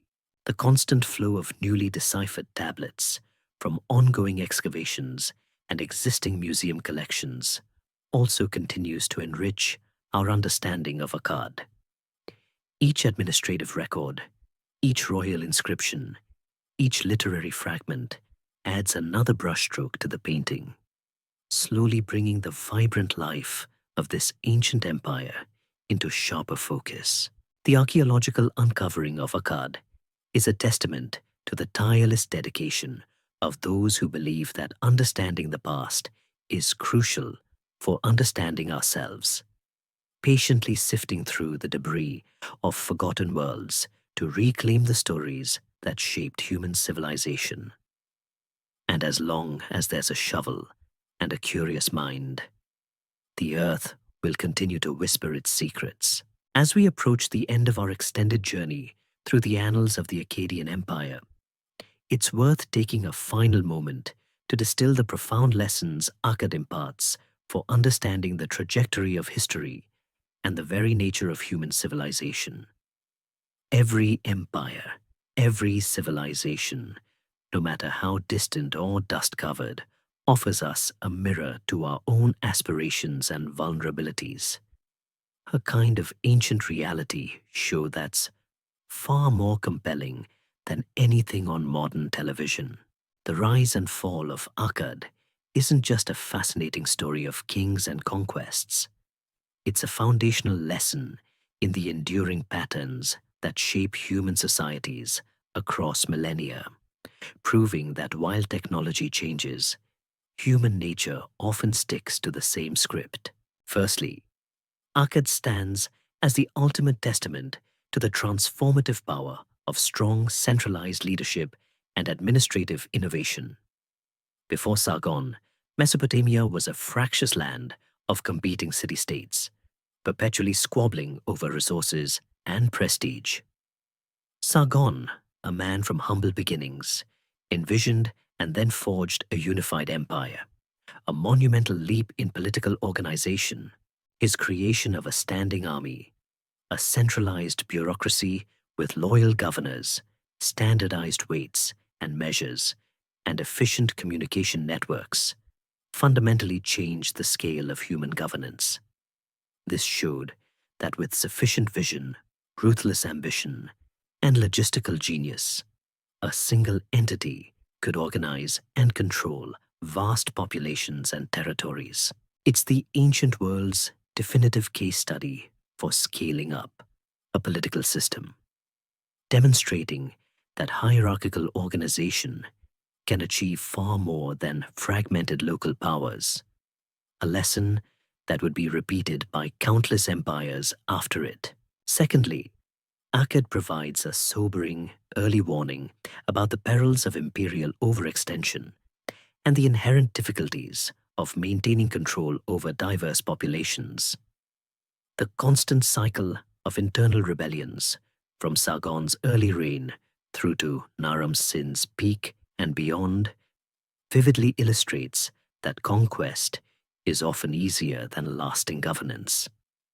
The immense resources and manpower continuously drained by suppressing these revolts weakened the empire from within. When you're constantly fighting fires in your own house, it's hard to focus on building new additions or defending against external threats.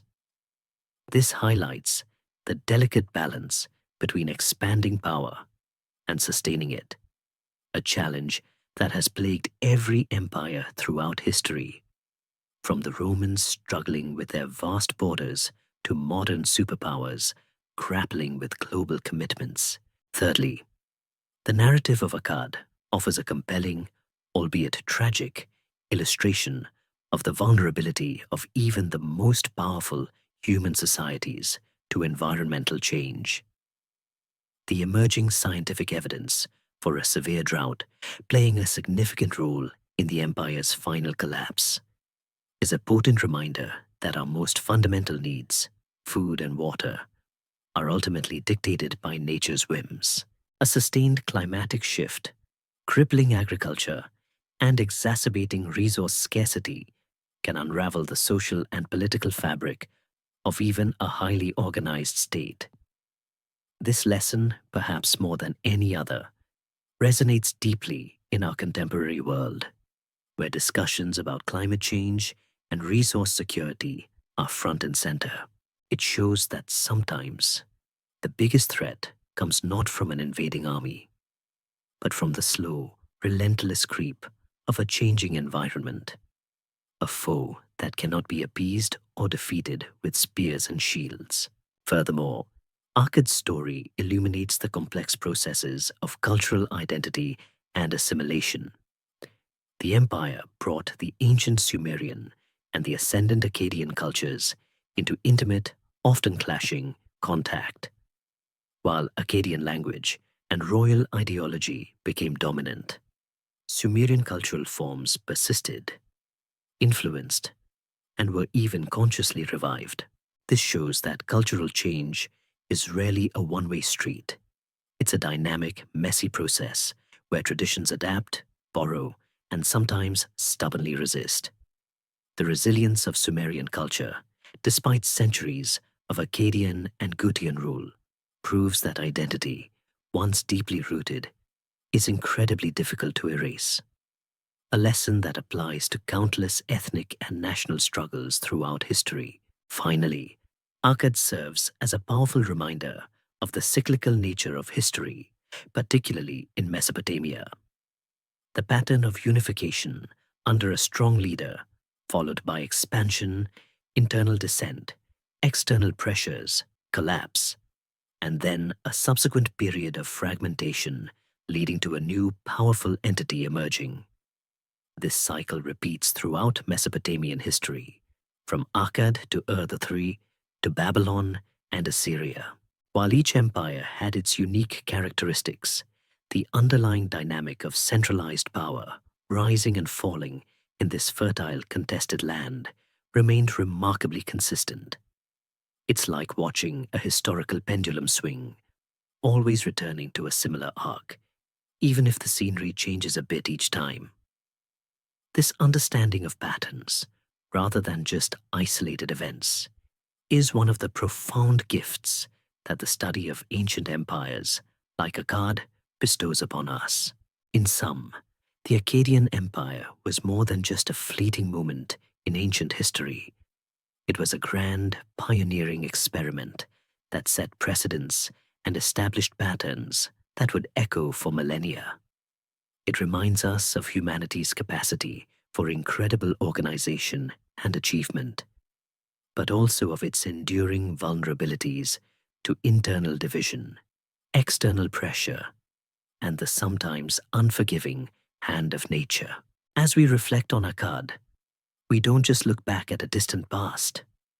We gain deeper insight into the enduring forces that continue to shape human societies, reminding us that even in the modern world, the lessons from these ancient, dusty empires remain remarkably relevant, whispering wisdom from across the ages, if only we choose to listen.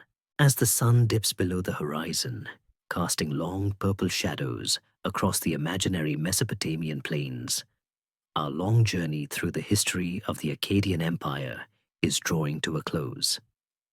We've explored its enigmatic origins, marveled at Sargon's audacious rise, witnessed the golden age of Naram-Sin, grappled with its internal struggles, and considered the external pressures that ultimately led to its downfall.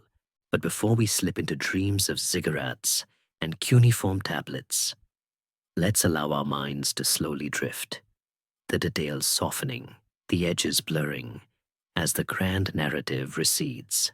Think of those ancient figures, Sargon, Rimush, Manishtushu, Naram-Sin, names that once commanded armies and inspired awe, now just whispers carried on the desert wind.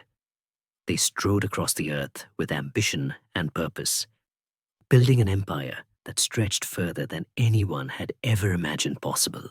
Can you feel the weight of their decisions, the dust of their endless campaigns, the quiet hum of their vast bureaucracy. Imagine the bustling markets of Akkad, forever lost beneath layers of time, filled with merchants haggling over copper from Magan or grain from the fertile fields. Their voices echoing in a language that would shape the ancient world. Picture the skilled artisans, their hands deftly working bronze into the majestic head of a king, or carving intricate scenes onto cylinder seals. Each tiny masterpiece a testament to their patience and artistry. Can you hear the rhythmic chants of the priests in the temples, their prayers rising to the heavens, perhaps to Shamash or Ishtar, or perhaps to the newly deified Naram-Sin himself? The air would have been thick with the scent of burning incense, the murmur of the crowd, and the distant sounds of daily life in a thriving, if often tense, imperial capital. It's easy to think of these times as entirely alien, but the rhythms of human existence, the striving, the celebrating, the struggling, remain remarkably consistent across the millennia.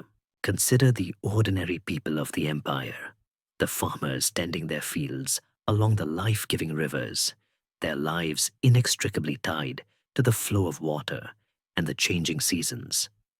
Imagine the scribes, their fingers calloused from pressing styluses into wet clay, meticulously recording every transaction, every decree, building an administrative edifice that rivaled the pyramids in its complexity, if not in its visible grandeur.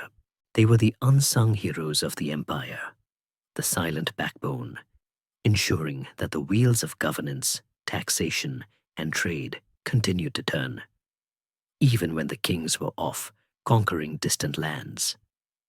Their legacy, in the form of countless cuneiform tablets, is perhaps the most intimate connection we have to this lost world, their everyday concerns somehow bridging the vast chasm of time. Feel the quiet tension that must have permeated the empire, the constant underlying hum of potential rebellion, the silent resistance from communities that longed for their old autonomy.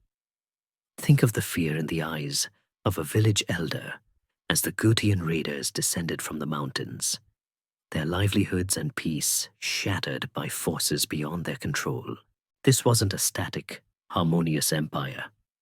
It was a dynamic, often brutal, and always precarious balance of power, constantly negotiated with spears, decrees, and sometimes desperate prayers.